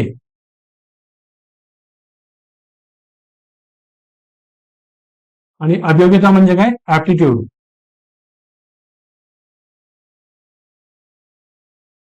ठीक आहे, या तिन्ही संज्ञांचा अर्थ आपण लक्षात घेऊयात आणि त्यावेळेस तुम्हाला त्या पेपरचं महत्व आणि आता ज्या मागे आपण थीम्स पाहिल्या की व्हॅल्यूज आणि ethics, integrity without knowledge without integrity. ठीक आहे, किंवा इंटेग्रिटी शिवाय नॉलेज आणि एनर्जी, या कशा हार्मफुल गोष्टी आहेत. या गोष्टींचं महत्व काय आहे हे तुम्हाला आता समजेल थोड्या वेळा.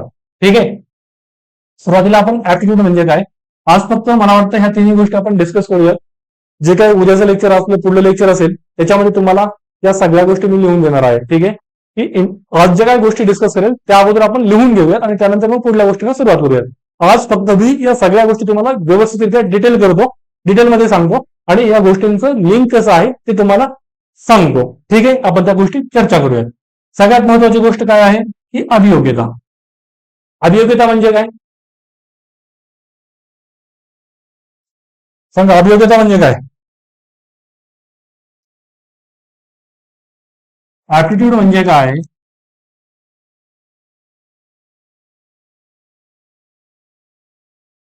एखाद्या विशिष्ट क्षेत्रातील किंवा त्याला आपण काय म्हणूया की विशेषीकृत क्षमता, स्पेशलाइज्ड एबिलिटी.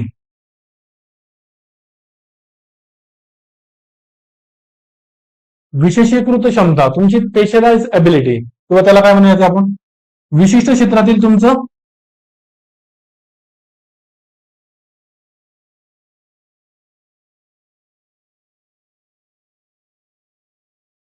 तुमचे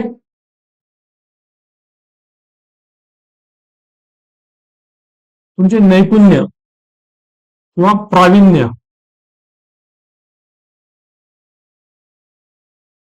किंवा तुमची प्रोफेशनल कॉम्पिटन्सी. ठीक आहे, व्यावसायिक तुमची सक्षमता, प्रोफेशनल, सगळ्या गोष्टी मी डिक्टेट करणार आहे. ठीक आहे, आता फक्त समजून घ्या आजच्या लेक्चर बरोबर की अभियोग्यता म्हणजे काय, तुमची एक स्पेशलाइज अबिलिटी आहे, विशिष्ट क्षेत्रातील तुमचं नैपुण्य आहे, तुमचं प्रावीण्य आहे. ठीक आहे, तुमची प्रोफेशनल तुमची व्यावसायिक सक्षमता आहे. म्हणजेच काय की विशिष्ट क्षेत्रामध्ये काम करण्याची तुमची असलेली पारंगतत्व, तुमची असलेली कुशाग्रता. ठीक आहे, याला आपण अभियोग्यता असं म्हणतो. ही अभियोग्यता खूप महत्वाची असते आणि ही अभियोग्यता ही नैसर्गिक असू शकते, जन्मजात असू शकते किंवा ती प्रशिक्षणाद्वारे सुद्धा मिळवता येऊ शकते. मी काय म्हटलं, ही अभियोग्यता ही नैसर्गिक असू शकते किंवा प्रशिक्षणाद्वारे अवगत करता येते. ठीक आहे, पण ही नैसर्गिक असते, तुमचा एक नैसर्गिक कल असतो आणि त्यानंतर तुम्हाला त्या संबंधीचं प्रशिक्षण दिलं जातं. आपण इथे उदाहरण देऊ शकतो. उदाहरणार्थ सचिन तेंडुलकर.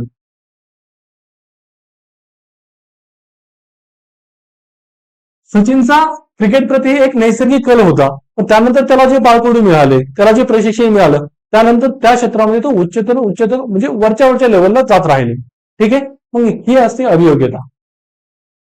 केवळ तुमचे ज्ञान मिळवण्याची क्षमता म्हणजे अभियोग्यता नव्हे, ही तुमची बुद्धिमत्ता असते. तर ते मिळवलेलं ज्ञान लागू करण्याची तुमची क्षमता ही अभियोग्यता असते. ठीक आहे, मी जे काही म्हटलं आता ते खूप महत्वाचं विधान आहे. ठीक आहे,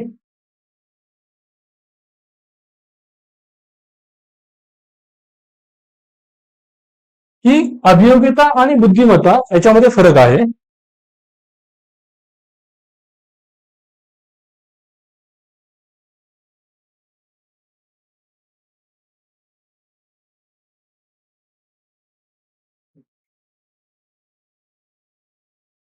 अभियोग्यता म्हणजे काय, ऍप्टिट्यूड, आणि बुद्धिमत्ता म्हणजे काय, इंटेलिजन्स.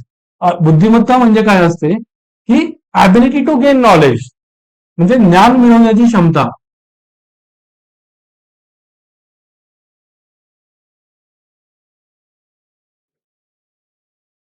ज्ञान मिळवण्याची क्षमता आणि अभियोग्यता म्हणजे काय, ते मिळवलेलं ज्ञान लागू करण्याची क्षमता. या दोन्ही गोष्टी वेगळ्या आहेत बरं का. तुम्हाला मी अजून एक दोन उदाहरण देऊ, त्यानंतर तुम्हाला अजून हे क्लिअर होईल. ज्ञान लागू करण्याची क्षमता, ability to apply that knowledge. ठीक आहे, असंही असू शकतं की एखादी व्यक्ती ही बुद्धिमान आहे, मात्र तिच्यामध्ये एखाद्या विशिष्ट क्षेत्रासंबंधीची अभियोग्यता असेलच असं नाही. तुम्ही बुद्धिमान आहात आणि त्या बुद्धिमत्तेच्या जोरावर तुम्ही वैद्यक शास्त्राचं ज्ञान मिळवलं आहे. ठीक आहे, मेडिकल सायन्सचं ज्ञान मिळवलं आहे. मात्र तुम्हाला जर त्या सिरिंजची, त्या ब्लडची, त्या सर्जिकल प्रोसेसची जर भीती वाटत असेल, तर तुम्ही उत्तम डॉक्टर बनू शकणार आहात का? तुम्हाला जर ते ब्लड दिसलं, तुम्हाला भले वैद्यकीय शास्त्राचं सगळं ज्ञान आहे, मेडिकल सायन्सची सगळी पुस्तकं वगैरे सगळे तुमचे पाठ आहेत, बोटावरती आहेत, सगळ्या गोष्टी तुम्हाला माहिती आहेत, पण तुम्हाला रक्ताचीच भीती वाटतेय, ती सर्जिकल प्रोसेस करतानाच तुम्हाला जर भीती वाटत असेल, तर तुम्ही योग्य डॉक्टर बनवू शकत नाही. ठीक आहे, म्हणजे तुमच्यामध्ये बुद्धिमत्ता आहे, मात्र अभियोग्यता डॉक्टरसाठीची नाहीये. दुसऱ्या बाजूला आपण अजून एक उदाहरण पाहू शकतो की तुम्ही बुद्धिमान आहात, त्यामुळे सनदी सेवेसाठी, सिव्हिल सर्व्हिसेससाठीचं सगळं ज्ञान तुम्ही मिळवू शकता. ते अवलग काय म्हणजे ज्ञान तुम्ही ग्रहण करू शकता. मात्र मिळवलेलं ज्ञान लागू करण्यासाठी ज्यावेळेस तुम्ही फील्डवर काम करणार आहात, पण त्याच वेळेस तुमच्याकडे जर सोशल स्किल्स नसतील, सामाजिक कौशल्य म्हणजेच काय, इंटरपर्सनल स्किल्स म्हणजे आंतरवैयक्तिक कौशल्य, लोकांशी संभाषण साधण्याचं कौशल्य तुमच्याकडे नसेल, तर तुम्ही योग्य सनदी सेवक बनवू शकत नाही. चांगला सनदी सेवक बनणं हे तुमच्यासाठी आव्हानात्मक असणार आहे. जर तुमच्यामध्ये त्या संबंधीची अभियोग्यता नसेल तर, तुमच्यामध्ये सोशल स्किल्स नसतील तर, तुम्हाला लोकांना समजून घेऊन काम करता येत नसेल तर, ठीक आहे, लोकांशी तुम्हाला संभाषण साधता येत नसेल तर, तुमच्या त्या ज्ञानाचा त्या क्षेत्रासाठी उपयोग नाहीये. ठीक आहे, म्हणजेच व्यक्ती मध्ये बुद्धिमत्ता असल्याने ज्ञान अवगत करू शकते, मात्र ते मिळवलेलं ज्ञान लागू करण्यासाठी तिच्यामध्ये ऍप्टिट्यूड असणं गरजेचं असतं. त्या क्षेत्रासंबंधीचा तिचा वेगळा कल असणं गरजेचं असतं. त्यामध्ये ती तरबेज आणि कुशल असणं गरजेचं असतं. ठीक आहे, इथपर्यंत कळलं सगळ्यांना. अजून मी दुसरी गोष्ट सांगितली की जी काही अभियोग्यता आहे, हा जो काही नैसर्गिक कल आहे ना, तो जन्मजात असू शकतो किंवा तो प्रशिक्षणाद्वारे सुद्धा त्याच्यामध्ये अधिक कुशल होता येतं. ठीक आहे, अधिक व्यक्ती कुशल होत असते, अशी ही अभियोग्यता असते. आता ही अभियोग्यता का महत्वाची आहे? हा जो काही ऍप्टिट्यूड आहे हा महत्वाचा का आहे? तर मला सांगा, एखाद्या संघटनेमध्ये किंवा एखादी संस्था आहे, एखादी कंपनी आहे, तिच्यामध्ये काम करण्यासाठी त्या कंपनीला जे गरजेचं आहे ते कौशल्य त्या व्यक्तीमध्ये असणं गरजेचं आहे, जर त्या कंपनीला पुढे जायचं असेल तर. म्हणजेच काय की संघटनेची कार्यक्षमता, ऑर्गनायझेशनची एफिशियन्सी, संघटनेची कार्यक्षमता सुनिश्चित करण्यासाठी ही जी काय अभियोग्यता आहे ही तिची पूर्वअट असते. ही एक अत्यावश्यक अट आहे, नेसेसरी कंडिशन. सनदी सेवकासाठी, एक सनदी सेवकामध्ये जे गुण असणं गरजेचं आहे, सत्यनिष्ठ असली पाहिजे, पारदर्शकता असेल, वस्तुनिष्ठता, या सगळ्या ज्या काही गोष्टी आहेत फाउंडेशनल व्हॅल्यूज आपल्या सिलेबसमध्ये दिल्या, सनदी सेवकामध्ये असणं गरजेचं असतं. त्याच वेळेस तो जे काही प्रशासन नावाची जी काही संस्था आहे आपली, प्रशासकीय कार्य आहे, ते उत्तमरित्या कार्यक्षमपणे करू शकतो ना. म्हणजेच काय की संघटनेची कार्यक्षमता सुनिश्चित करण्यासाठी त्या क्षेत्रासाठी लागणारे जे काही स्किल्स आहेत ते त्या व्यक्तीमध्ये असणं ही अत्यावश्यक अट असते, ही पूर्वअट असते, नेसेसरी कंडिशन, प्रायर कंडिशन. त्याशिवाय संघटनेची कार्यक्षमता, त्या संस्थेचं कामकाज उत्तमरित्या प्रभावीरित्या पार पाडलं जात नाही. ठीक आहे, त्याच्यामुळे ही अभियोग्यता गरजेची असते. आणि जर व्यक्तीमध्ये अभियोग्यता, ही ऍप्टिट्यूड, त्यासाठीचं स्किल जर नसेल तर ती व्यक्ती त्या संघटनेवरती ओझी आहे की नाही. जर अभियोग्यता नसेल तर ती व्यक्ती ओझं आहे, ती व्यक्ती लायबिलिटी आहे, फुकटचं ओझं, त्याचा काहीच उपयोग नाहीये.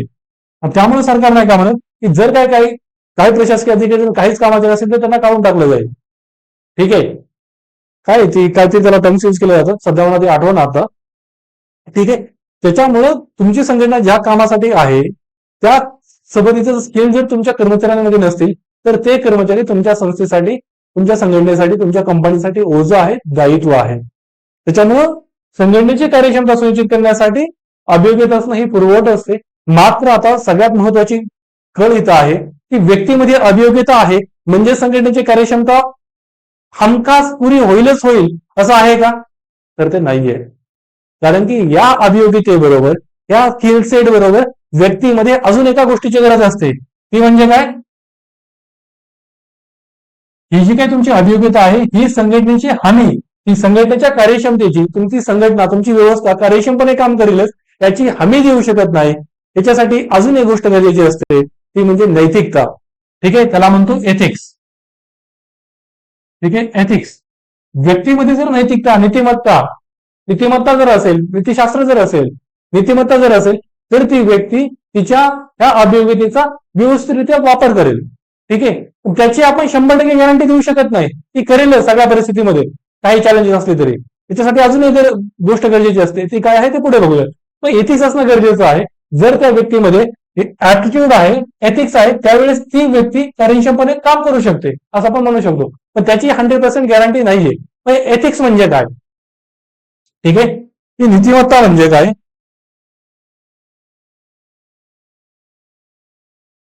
नीतिमत्ता म्हणजे काय, एथिक्स.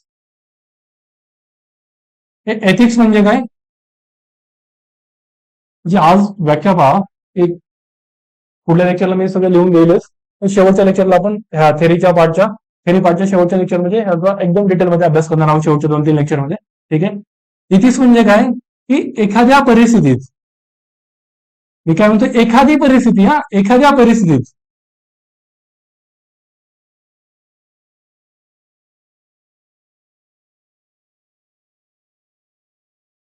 व्यक्तीचे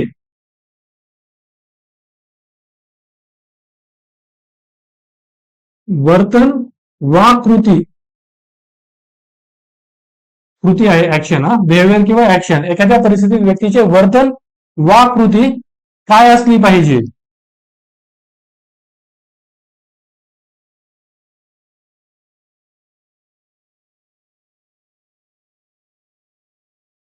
काय असली पाहिजे या संबंधी समाजाचे मानदंड, सोसायटल स्टँडर्ड्स, मानदंड म्हणजे नीतिमत्ता. ठीक आहे, हे सोसायटल स्टँडर्ड्स असतात की एखादी विशिष्ट परिस्थिती आहे त्यामध्ये व्यक्तीचं वर्तन काय असलं पाहिजे, तिने कसली कृती केली पाहिजे हे सांगणारं समाजाचं सोसायटल स्टँडर्ड, समाजाचे मानदंड, समाजाने ठरवून दिलेल्या गोष्टी म्हणजे एथिक्स. नैतिकता म्हणजे काय, ती व्यक्तिगत पातळीवर असते, त्या गोष्टी आपण पुढे पाहणार आहोत. ठीक आहे, आता फक्त हे सिलेबस, आपण पेपरचं टायटल समजून घेत आहोत. हे काय आहे की प्रिस्क्रिप्टिव्ह कोड ऑफ कंडक्ट आहे, की व्यक्तीचं वर्तन विशिष्ट परिस्थितीत काय असलं पाहिजे हे सांगणारं समाजमान्य काय आहे, समाजाने कोणत्या गोष्टींवरती मान्य केलेल्या आहेत गोष्टी, की व्यक्तीचं त्या परिस्थितीमध्ये वर्तन कसं असलं पाहिजे, हे जे काही स्टँडर्ड्स आहेत त्याला आपण नीतिमत्ता असं म्हणतो. मग अभियोग्यता आहे, त्याच्याबरोबर व्यक्तीमध्ये ही नीतिमत्ता असावी लागते, त्यावेळेस ती व्यवस्थितरित्या काम करते. तर तेही 100% खात्री देऊ शकत नाही की ती कार्यक्षमपणे काम करणार आहे. ठीक आहे, ही आहे नीतिमत्ता. नीतिमत्ता म्हणजे काय की समजा एक उदाहरण घेऊयात, आपण एक दोन उदाहरण पाहूयात की एखादा क्रूर गुन्हेगार आहे, ठीक आहे, की क्रूर गुन्हेगार आहे, त्याने एकदम हिनस स्वरूपाचा क्राईम केलेला आहे, एखाद्या महिलेवरती बलात्कार केलेला आहे, ठीक आहे, आपल्या सर्वांमध्ये तो एक क्रूर गुन्हा आहे. मात्र असं असलं तरी जो काही डिफेन्स लॉयर आहे, बचाव पक्षाचा वकील, त्याची जबाबदारी काय आहे की त्या गुन्हेगाराचं संरक्षण करणे, हे त्या बचाव पक्षाच्या वकिलाचं कर्तव्य आहे, त्याचं काम आहे. हे काय आहे, लिगल एथिक्स आहे, ठीक आहे. हे काय आहे, लिगल एथिक्स म्हणजे काय, विधी नीतीशास्त्र किंवा विधी नीतिमत्ता म्हणू शकता, विधी नीतीशास्त्र, लिगल एथिक्स. लिगल एथिक्स काय सांगतं की वकिलाचं काम काय आहे की आपल्या पक्षकाराचं बचाव करणं, ते त्यानं करावं. पण त्या गुन्हेगाराची पार्श्वभूमी काय आहे हे त्यानं पाहता कामा नये, ठीक आहे. हे बचाव पक्षाच्या वकिलाचं काम आहे. दुसरं एक उदाहरण घेऊयात मेडिकल एथिक्सचं. एखादा डॉक्टर आहे, त्याच्याकडे एक क्रूर दहशतवादी आलेला आहे. क्रूर दहशतवादी गंभीर जखमी झाला आहे. त्यानं बऱ्याच लोकांची हत्या विध्वंसपणे घडवून आणलेली आहे आणि तो आता जखमी अवस्थेमध्ये डॉक्टरकडे आलेला आहे. पण डॉक्टरनं त्या क्रूर गुन्हेगारानं, त्या दहशतवाद्यानं काय केलं हे पाहायची गरज नाहीये. त्याच्या पार्श्वभूमीशी डॉक्टरांना काहीही देणं गेलं नाहीये.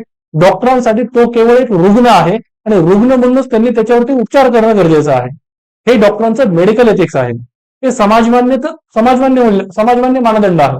डॉक्टरांचं वैयक्तिक नैतिकता काही असू शकते, ठीक आहे, पण नीतिमत्तेनुसार त्यांनी काम करणं गरजेचं आहे की त्यांचं मेडिकल एथिक्स सांगतं जर एखादा रुग्ण आहे तर त्याची पार्श्वभूमी कोणतीही काही न बाळगता डॉक्टरांनी त्याच्यावरती उपचार करणं, त्याचं निदान करणं, हे डॉक्टरांचं काम आहे.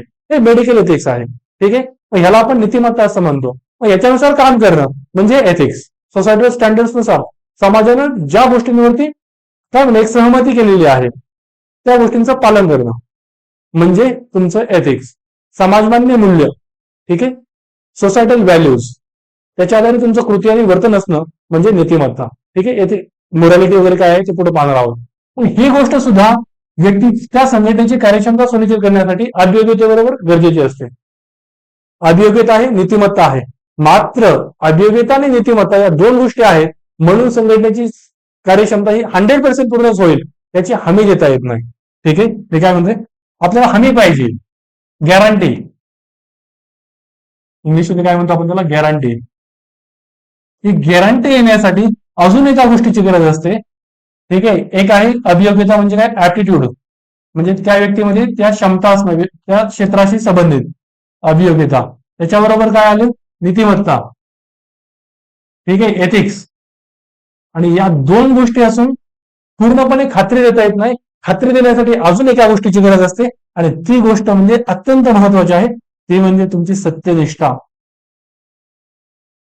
सगळ्यात महत्वाची गोष्ट काय असेल तर ती व्यक्तीची इंटेग्रिटी.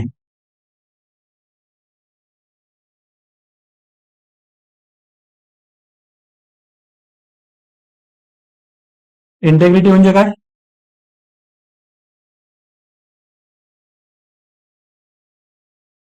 इंटेग्रिटी म्हणजे काय, इंटेग्रिटी म्हणजे तुम्ही सातत्यानं प्रामाणिक राहाल याची हमी देणारी गोष्ट. तुम्ही सातत्यानं, परिस्थिती काही असो, चॅलेंजेस तुमच्या पुढे काही असो, तुमचे वैयक्तिक कोणत्याही गोष्टीत पाळावं लागलेले असो, तुम्ही सातत्यानं प्रामाणिक राहाल. वैयक्तिक परिणामांची कोणतीही तमा बाळगणार नाही. तुम्ही कायमच उच्च नैतिक मूल्यांचं पालन कराल. परिस्थिती तुमची काही आहे, तुम्ही कितीही अडचणीत आहात, ती गोष्ट केली तर तुम्हाला कोणत्याही संकटाला सामोरं जावं लागू शकतं, तरी देखील तुम्ही तुमच्या कर्तव्यांचं, तुम्ही तुमच्या उच्च नैतिक मूल्यांचं पालन कायम करणार, सातत्यानं करणार, म्हणजे तुमची सत्यनिष्ठा. आता मला सांगा, आता पुढे आपण बघूया सत्यनिष्ठा म्हणजे काय, त्याची व्याख्या वगैरे मी सांगतो तुम्हाला. पण त्याच्या अगोदर व्यक्तीमध्ये सत्यनिष्ठा असेल, तिच्यामध्ये अभियोग्यता असेल, एथिक्स असेल, तरच ती व्यक्ती संघटनेसाठी कार्यक्षम असणार आहे ना. ते 100% काही संकट आलं तरी ती तिच्या मार्गापासून ढळणार, म्हणजे चांगल्या मार्गापासून ढळणार नाही. ती तिचं सदाचारण जे काही राईट असणे तो across time and across space कायम ठेवणार आहे. वेळ काही असो, ठिकाण काही असो, परिस्थिती काही असो, तिचं वर्तन हे नेहमीच प्रामाणिक असणार आहे. तिची गॅरंटी देणारी गोष्ट म्हणजे सत्यनिष्ठा. व्यक्तीमध्ये सत्यनिष्ठता असेल तर ती व्यक्ती म्हणजे एकदम क्रेडिबल राहते, ठीक आहे.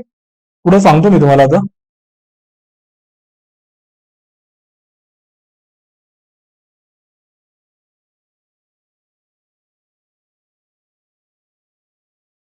सत्यनिष्ठा, इंटेग्रिटी म्हणजे काय, की सातत्यानं प्रामाणिक राहणं, कन्सिस्टंटली ऑनेस्टी, सातत्याने प्रामाणिक, आपल्या सोयीनुसार, आपल्या कन्व्हिनियन्स नुसार प्रामाणिक नव्हे, सातत्यानं. दुसरी गोष्ट काय आहे, कोणत्याही परिस्थितीत, ठीक आहे, मी काय म्हणतोय, परिस्थिती काहीही असो,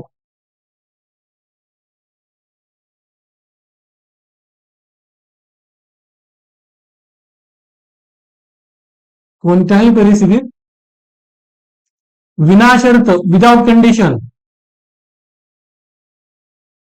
विनाशर्त आणि विना तडजोड, विदाउट कॉम्प्रोमाइज, विदाउट कॉम्प्रोमाइझिंग किंवा नॉन कॉम्प्रोमाइझिंग वे, विनाशर्त आणि विना तडजोड, कोणतीही तडजोड तुम्ही करणार नाही. आणखी एक कीवर्ड मी वापरतोय, सातत्यानं, कन्सिस्टंटली, तुमच्या सोयीनुसार नव्हे, सातत्याने आपल्या उच्च नैतिक मूल्यांचं,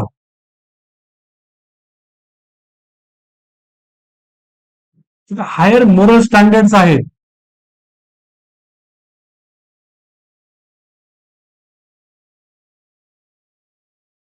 पालन करणे,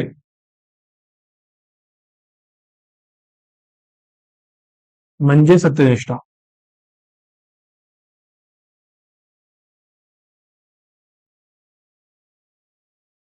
सत्यनिष्ठा म्हणजे काय? कीवर्ड्स लक्षात घ्या. परिस्थिती काहीही असो,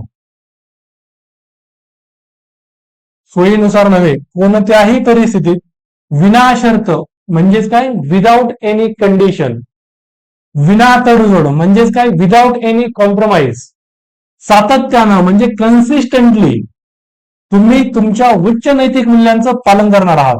ठीक आहे. रस्त्यावरती प्रामाणिकपणा आणि सत्यनिष्ठा याच्यामध्ये फरक असा असतो की कोणीतरी म्हणजे तुम्हाला कोणीही पाहणारं नाहीये, अशा वेळेस तुम्ही काय करता, दॅट इज युअर इंटेग्रिटी. ठीक आहे. एखाद्या उच्च नैतिक मूल्यावर तुमचा विश्वास आहे म्हणून तुम्ही त्याचं पालन करत आहात. एखादा व्यक्ती आहे, रात्री तुम्ही कुठेतरी प्रवास करतायत, रात्री रस्त्याला सिग्नल लागलाय, वाहतुकीचे रहदारीचे जे ट्रॅफिक पोलीस असतात तो रस्त्यावरती उभा नाहीये, अशा वेळेसही तुम्हाला रेड सिग्नल लागलाय म्हणून जर तुम्ही त्या चौकामध्ये थांबत असाल तर तुम्ही सत्यनिष्ठ आहात. तुम्हाला कोणीही पाहत नसताना तुम्ही काय करतात ही तुमची सत्यनिष्ठता सांगते. ठीक आहे. कोणीतरी पाहणार आहे, कोणीतरी तुम्हाला जाब विचारणार आहे, तुम्हाला दंड लावणार आहे, अशा वेळेस जर तुम्ही प्रामाणिकतेचं वर्तन करत असाल त्यावेळेस ते तुमचं म्हणजे काय म्हणतात त्याला, तो ढोंगीपणा असतं, तेव्हा तुम्ही प्रामाणिक म्हणू शकता. पण तुमचा एखाद्या तत्वावरती विश्वास आहे आणि म्हणून तुम्ही त्याचं पालन करत आहात, दॅट इज युअर इंटेग्रिटी. ठीक आहे. तुम्हाला रस्त्याने चाललाय, तुम्हाला 500 रुपयांची एक नोट सापडली, तुम्ही ती आता तुम्ही काय म्हणणार की कोणी ती विचारलीच नाहीये म्हणून मी कोणाला विचारलंच नाही की तुमची ही नोट आहे का, दॅट इज युअर ऑनेस्टी, पण दिस इज नॉट युअर इंटेग्रिटी. इंटेग्रिटीवाला व्यक्ती काय करेल, आजूबाजूच्या 4 लोकांना विचारेल तुमचे पैसे ते पडलेत का, कोणी पाहत नसताना, त्याला कोणीही पाहिलेलं नाही ती नोट उचलून देणार, तरी देखील त्याचं मन कसं त्याला सांगतंय, त्यावेळेस तो ती नोट कोणाची आहे ते बघणार आणि त्याला ते देऊ करणार. ठीक आहे. ऍक्टिव्हली की त्या तत्वावरती, त्या उच्च कोटीतील नैतिक मूल्यांवरती त्याचा विश्वास आहे आणि म्हणून तो त्याचं वर्तन तसं करत आहे. That is your integrity. आणि खूप महत्वाची गोष्ट आहे, ती जर तुमच्यामध्ये असेल, तुमच्यापुढे कितीही संकट आली, तुमची परिस्थिती कशीही असो, ती आव्हानं काही असो, तरी सुद्धा तुम्ही सातत्यानं प्रामाणिक राहाल, याची गॅरंटी एक आणि केवळ एकमेव गोष्ट देते, ती म्हणजे इंटेग्रिटी. त्यामुळे व्यक्तीमध्ये इंटेग्रिटी असणं इज व्हेरी मच इम्पॉर्टंट, खूप जास्त महत्वाची आहे. ठीक आहे. इंटेग्रिटी. इंटेग्रिटीच्या बाबतीत अजून काही गोष्टी मला सांगता येतील तुम्हाला, की इंटेग्रिटी 2 प्रकारची असू शकते. की सातत्य जे काय आहे, मी तुम्हाला सांगितलं की कन्सिस्टंटली तुम्ही ते फॉलो करणं. इंटेग्रिटीच्या बाबतीत ही सातत्य 2 पद्धतीचं असतं, की एकतर प्रत्येक परिस्थितीत युपीएससी केस स्टडी मधून याच्यामधून विचारत असते सातत्यानं, की प्रत्येक परिस्थितीत म्हणजे तुम्ही एक सनदी सेवक आहात, तुमची घरी आई आजारी आहे, तुमचं नवीन लग्न झालेलं आहे, तुमच्या ऑफिसमध्ये तुम्हाला करप्शनच्या केसेस दिसायला लागल्यात, तुम्ही काहीच करू शकत नाहीये, तुम्ही जर काय करायला गेलं तर ती त्या ग्रुपमधली एखादी महिला आहे ती तुमच्यावर लैंगिक छळाचा आरोप करणार, ती तुमच्यावरती तिची ती एफआयआर करणार. अशा वेळेस तुम्ही ते भ्रष्टाचाराचे आरोप वगैरे उघडकीस करणार किंवा वरिष्ठांना तक्रार त्यांच्या विरुद्ध काही ऍक्शन घेणार, की तुमच्या वैयक्तिक संकट जी काय आहे, तुमची वैयक्तिक समस्या वगैरे त्या लक्षात घेऊन तुम्ही त्या गोष्टींपासून पळ काढणार आणि तिकडे एक नजर झाक करणार, म्हणजे तिकडे त्या गोष्टींकडे दुर्लक्ष करणार. त्या गोष्टी वारंवार युपीएससी चेक करत असते. ठीक आहे. तुमची सत्यनिष्ठ किती आहात, तुम्ही खरंच कोणत्या गोष्टींना किती महत्व देत आहे. ठीक आहे. ही झाली प्रत्येक परिस्थितीत, म्हणजे चॅलेंजेस काही आहेत, वैयक्तिक परिणाम तुम्हाला कितीही सहन करावे लागतात, पण त्याची तुम्ही तमा बाळगणार नाही, तुम्ही तुमच्या सत्यनिष्ठतेचं पालन करणार आहात. ठीक आहे. आणि दुसरी असते ती म्हणजे स्वतः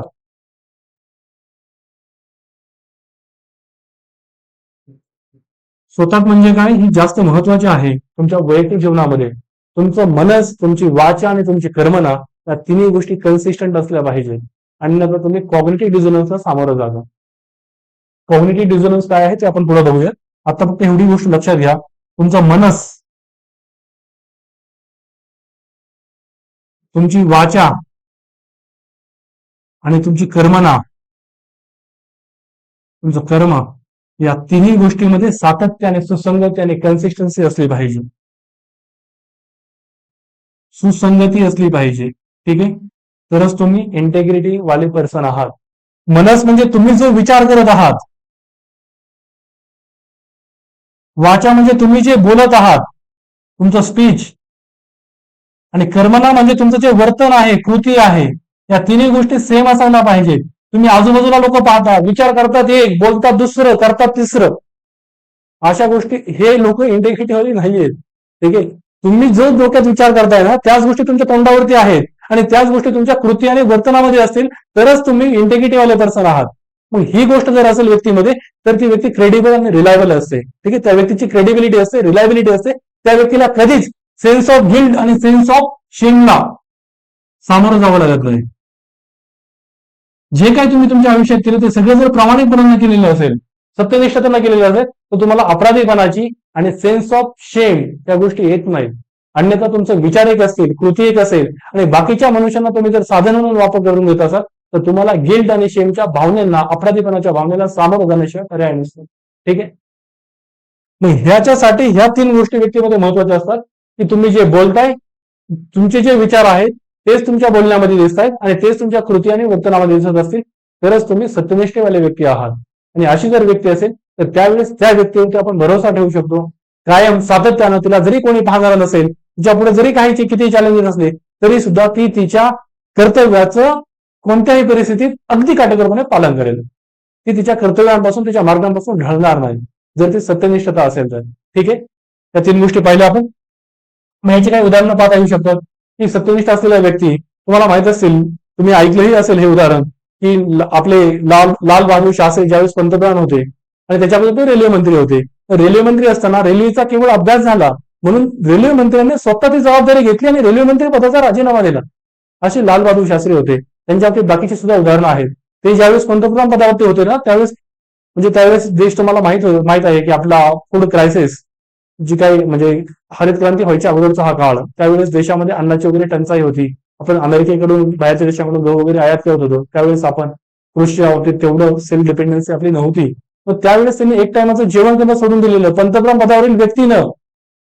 ते पंतप्रधान पदावरती असताना स्वतःच्या वैयक्तिक कामासाठी कार्यालयीन साधनांचा सुद्धा वापर करत नव्हते. साध्या पेनचा, म्हणजे कार्यालयीन जो पेन आहे त्याचा ते वापर करायचे नाही. कार्यालयीन गाडी जी आहे, त्यांची कार भेटलेली, तिचा सुद्धा ते वापर करायचे नाही खासगी कामांसाठी. मग अशी सत्यनिष्ठ असलेले ते व्यक्ती होते. कोण आपले, काय म्हणूया मी आता, काय त्यांचं नाव, लाल बहादूर शास्त्री.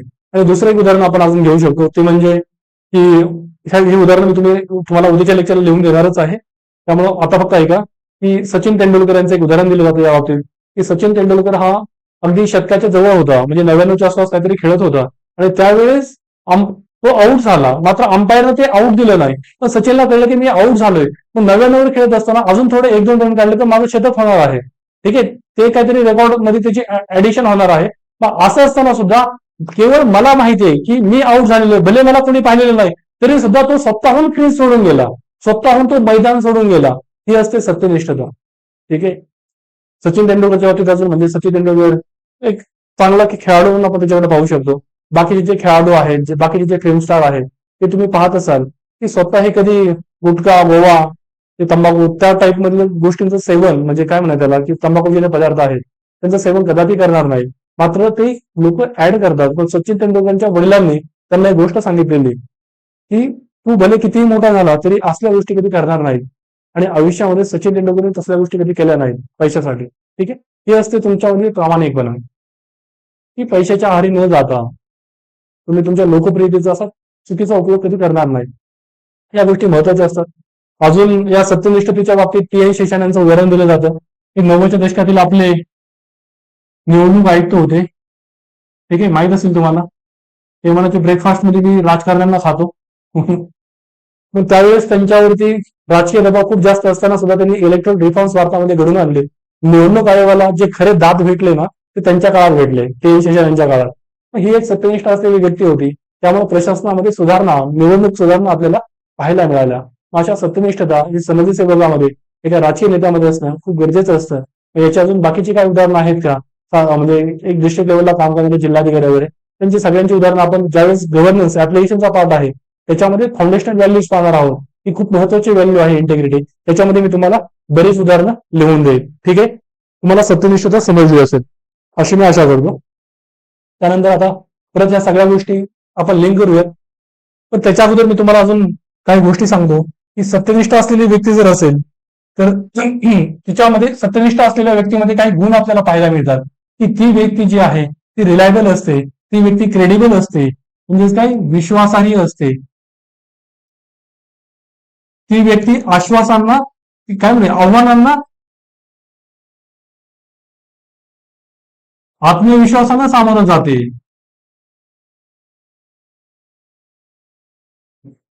ठीक आहे, अशी व्यक्ती जी असते ती तिने जे काही निवडी म्हणजे ज्या चॉईसेस केलेल्या आहेत, जे निर्णय घेतलेले आहेत त्यांची जबाबदारी स्वतः घेते. दुसऱ्यांवरती जबाबदारी म्हणजे दुसऱ्यांवरती आपल्या निवडींची जबाबदारी लादत नाही.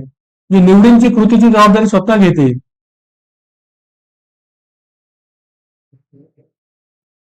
जबाबदारी स्वतः घेत असते. ठीक आहे, दुसऱ्यांवरती लादत नाही.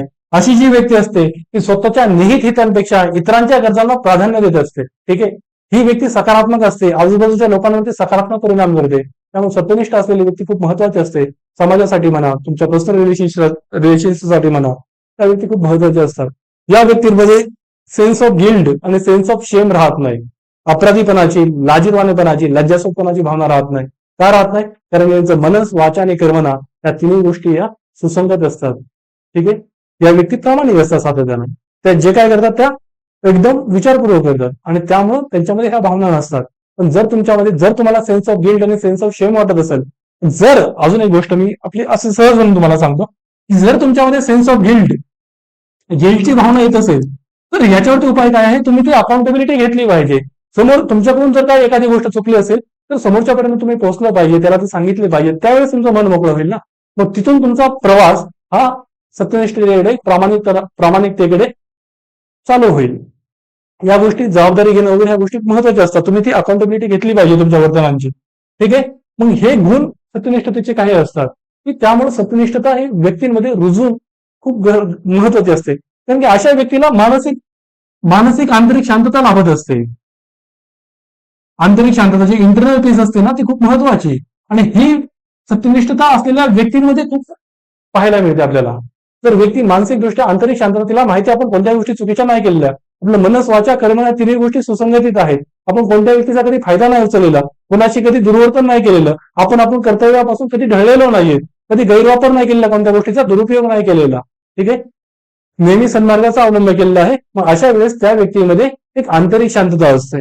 ठीक आहे, ही गोष्ट खूप महत्वाची असते. आणि या सत्यनिष्ठता, मग सत्यनिष्ठता असलेल्या ही जी काही व्यक्ती आहे ना, ही समाजासाठी, त्या संस्थेसाठी जिथे काम करते त्यांच्यासाठी सुद्धा फायद्याची आणि खूप गरजेची असते. इथपर्यंतच्या गोष्टी तुम्हाला क्लिअर झाल्या असतील तर परत ह्या तिन्ही गोष्टींचा मी लिंक लावतो की काय आहे. पहिलं अभियोग्यता आपण पाहिलं, दुसरं काय पाहिलं आपण? नीतिमत्ता,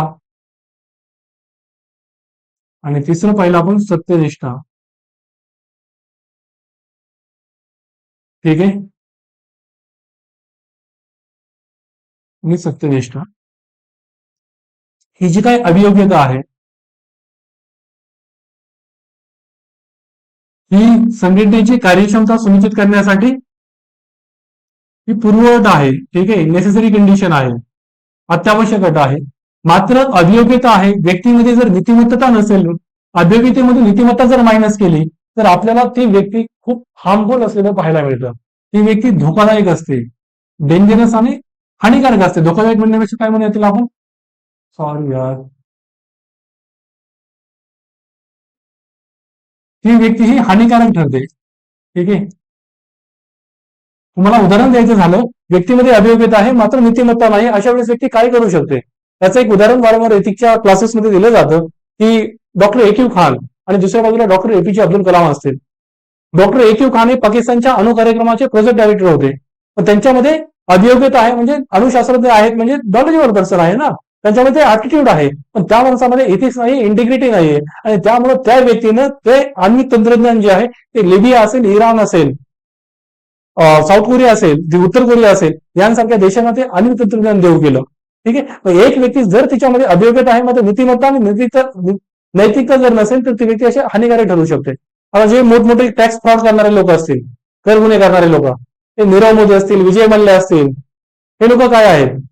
त्यांच्यामध्ये काहीतरी ऍटिट्यूड आहे ना, त्यामुळे ते मोठे झाले, पण त्यांच्यामध्ये एथिक्स, व्हॅल्यूज, या एथिक्सचा कुठेतरी अभाव असल्या कारणानं हे लोक म्हणजे वाईट मार्गाला लागले, वाईट गोष्टी यांनी केल्या. ते सायबर गुन्हेगार असतात, ते तरी काय आहेत? हेच आहेत ना, नॉलेज आहे, ऍटिट्यूड आहे, मात्र व्हॅल्यूज नाही आहेत, त्यामुळे सायबर गुन्हे करतात, लोकांची आर्थिक फसवणूक करतात. ठीक आहे का? एथिक्सचा अभाव आहे. त्यामुळे ethics is very much important, अन्यथा that person will be harmful to the society. ठीक आहे. मात्र तीच गोष्ट आता नीतिमत्ता आहे, तर ही गोष्ट ही व्यक्ती व्यवस्थितरित्या काम करेल याच्या सुनिश्चितीमध्ये, पण कव्हर करेल ते माहीत नाही जोपर्यंत त्याच्यावर कोणाचा तरी वाच आहे. जर तुम्हाला एखाद्या व्यक्तीची हमी पाहिजे असेल, गॅरंटी पाहिजे असेल, तर त्या व्यक्तीमध्ये पाहिजे इंटेग्रिटी.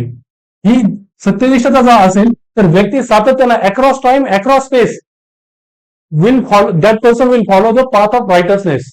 ती व्यक्ती नेहमीच, परिस्थिती काही असो, ठिकाण काही असो, वेळ काही असो, नेहमीच सदाचरणाचा मार्ग अवलंबलेल, राईट पाथ ऑफ रायटसनेस अवलंबलेल. ठीक आहे.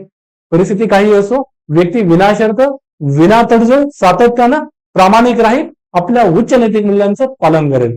ही सत्यनिष्ठतेने शक्य होतं. मग आता मला सांगा, व्यक्तीमध्ये अभियोग्यता आहे तर ती कार्यक्षमता सुनिश्चित करू शकते, मात्र नीतिमत्ता सत्यनिष्ठ नसेल तर आपण सांगू शकत नाही ती करेल की नाही. पण व्यक्तीमध्ये स्किल आहे, नॉलेज आहे, त्याचबरोबर तिच्यामध्ये नीतिमत्ता आहे, तिच्यामध्ये सत्यनिष्ठता आहे, अशा वेळेस ती व्यक्ती सर्वंकष ठरते. ती व्यक्ती काय ठरते? सर्वंकष. त्याला आपण होलिस्टिक कॉम्पिटन्स असं म्हणतो. काय म्हणतो?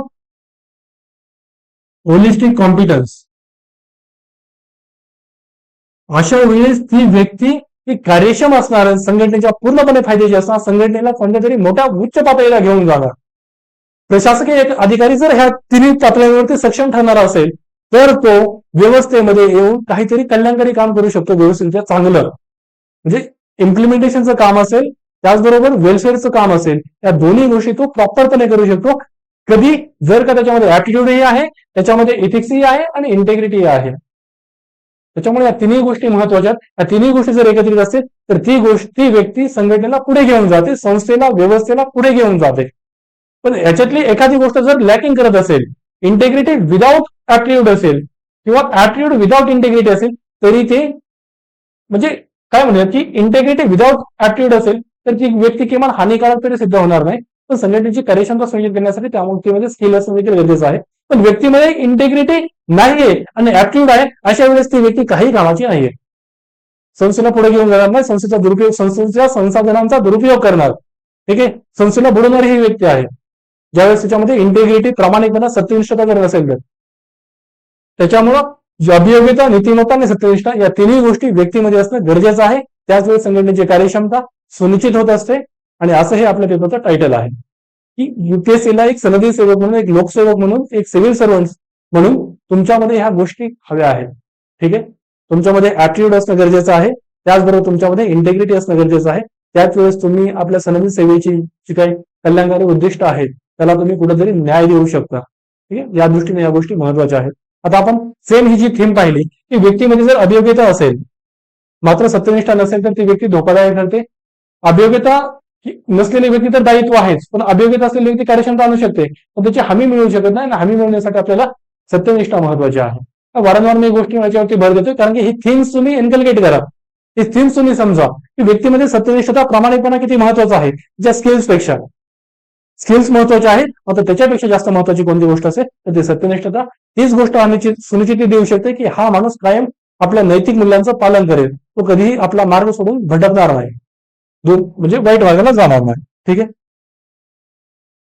त्यानंतर बघा, सेम हाच क्वेश्चन आहे, प्रश्न कसा लिहायचा, त्या गोष्टी आता तुम्हाला पेपरचं टायटल बऱ्यापैकी समजलं असेल अशी मी आशा करतो. आणि हळूहळू जसं आपला क्लास प्रोसीड करेल तसं तुम्हाला अजून क्लॅरिटी याच्यावरती येईल. सेम आता मी जे काय म्हटलं तुम्हाला पीआरटी कसे रिपीट होतात एकाच थीम्स वरती ते पहा तुम्ही इथं.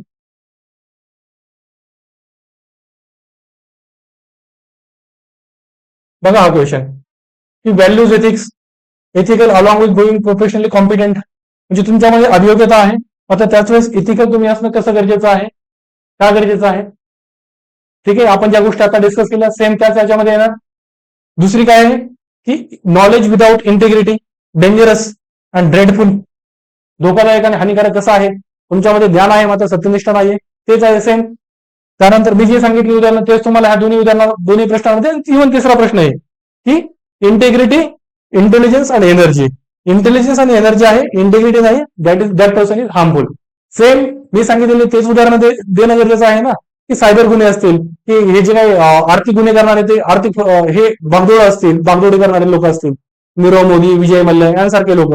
त्यानंतर जे दहशतवादी असतील ते दहशतवादी काम करणं म्हणजे एवढं सगळं मॅनेजमेंट करणं, या सगळ्या गोष्टी करणं नॉलेजचा पार्ट आहे. पण at the same time this persons are lacking in integrity.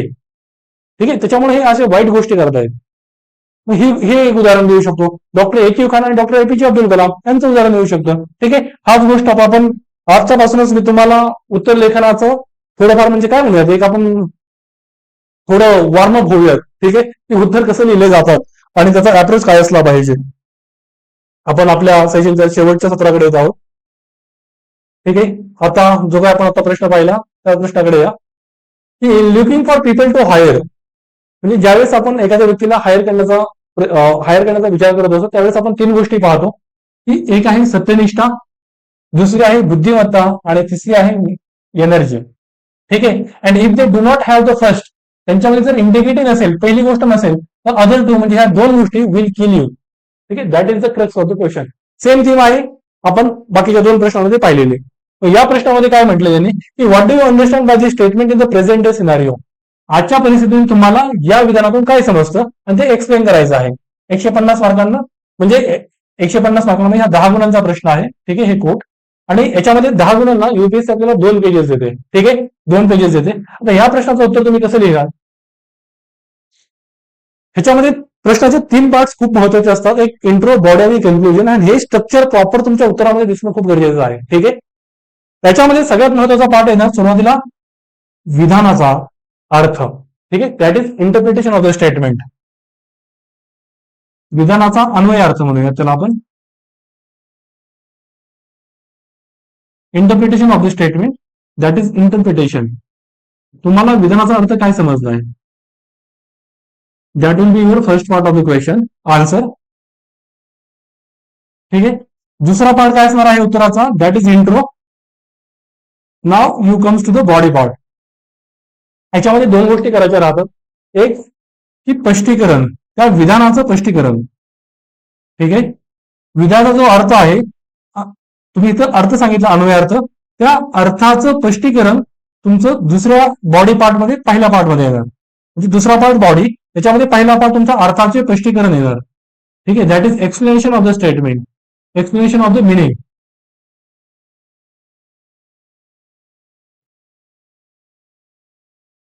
ठीक आहे, अर्थाचे स्पष्टीकरण. तिसरा महत्वाचा हा झाला 2A, हातला 2B बॉडीतला दुसरा पार्ट राहणार, तो म्हणजे एक्झेम्प्लिफिकेशन. म्हणजे काय, सोदाहरण स्पष्ट करणे. हा जो काय अर्थ आहे अर्थाचं स्पष्टीकरण ते उदाहरणासहित दाखवून देणं.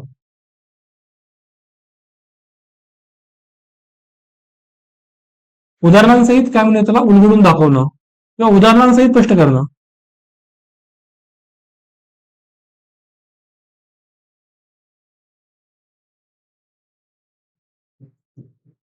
ठीक आहे, दॅट इज एक्झेम्प्लिफिकेशन.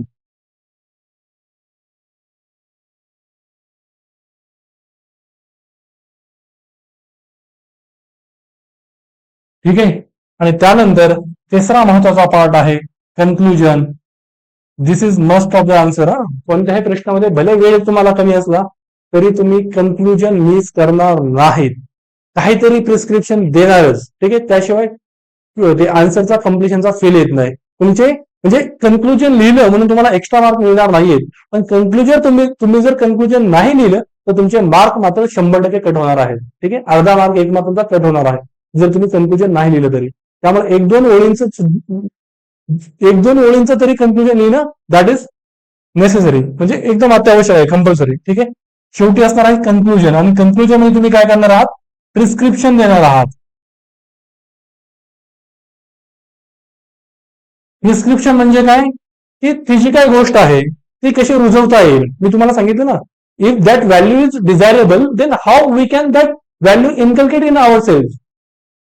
निगेटिव्ह गोष्ट असेल तर ती कशी कमी करता येईल, या गोष्टी तुम्ही सांगणं गरजेचं आहे. ठीक आहे. That is prescription.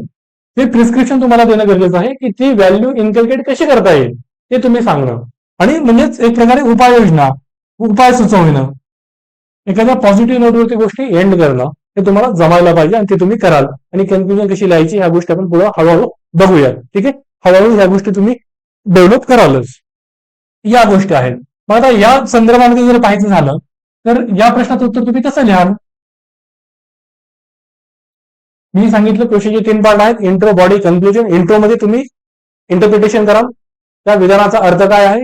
Second part of the answer that is body. त्याच्यामध्ये तुम्ही काय कराल, one thing is you will explain that statement. तो जो काही मिनिंग आहे, ते विधान आहे, त्याला स्पष्टीकरण कराल आणि त्यानंतर त्या स्पष्टीकरणाचं उदाहरणासहित स्पष्टीकरण द्याल. That is exemplification. आणि third part of the body answer that is conclusion. You will give way forward. ठीक आहे. वे फॉरवर्ड तुम्ही त्याला द्याल. तुम्ही पॉझिटिव्ह नोटवरती गोष्टी एंड कराल, ती गोष्ट इन्कल्केट कशी करता येईल ते सांगाल. निगेटिव्ह गोष्ट असेल ती थांबवता कशी येईल त्यासाठीचा काहीतरी उपाय द्याल. ठीक आहे. मग हे असं आहे. मग याच्यामध्ये तुम्ही आता काय सांगाल, की हा वॉरन बफेट यांनी इंट्रोमध्ये म्हणू शकता की वॉरन बफेट यांनी अगदी योग्यपणे म्हटलं आहे की व्यक्तीमध्ये जर ज्ञान आणि ऊर्जा असेल आणि सत्यनिष्ठा नसेल तर ती व्यक्ती ही हार्मफुल आहे, हानिकारक आहे. ठीक आहे. मग त्याच्यामध्ये नंतर तुम्ही सांगू शकता पुढं बॉडी पार्ट मध्ये की इंटेग्रिटी म्हणजे काय, इंटेग्रिटीची व्याख्या द्या. त्यानंतर तुम्ही इंटेलिजन्सची व्याख्या द्या, एनर्जीची व्याख्या द्या. सगळ्या गोष्टी आपण बघितल्या. इंटेग्रिटी म्हणजे काय, कोणत्याही परिस्थितीत विना तडजोड, विना शर्त, सातत्यानं प्रामाणिक राहण्याची किंवा आपल्या उच्च नैतिक मूल्यांचं पालन करण्याची क्षमता म्हणजे सत्यनिष्ठा.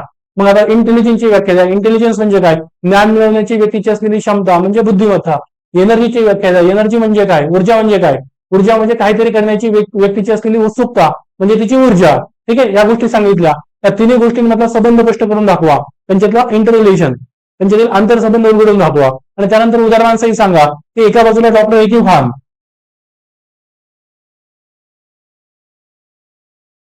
एका बाजूला डॉक्टर एकयू खान आणि दुसऱ्या बाजूला डॉक्टर एपीजे अब्दुल कलाम.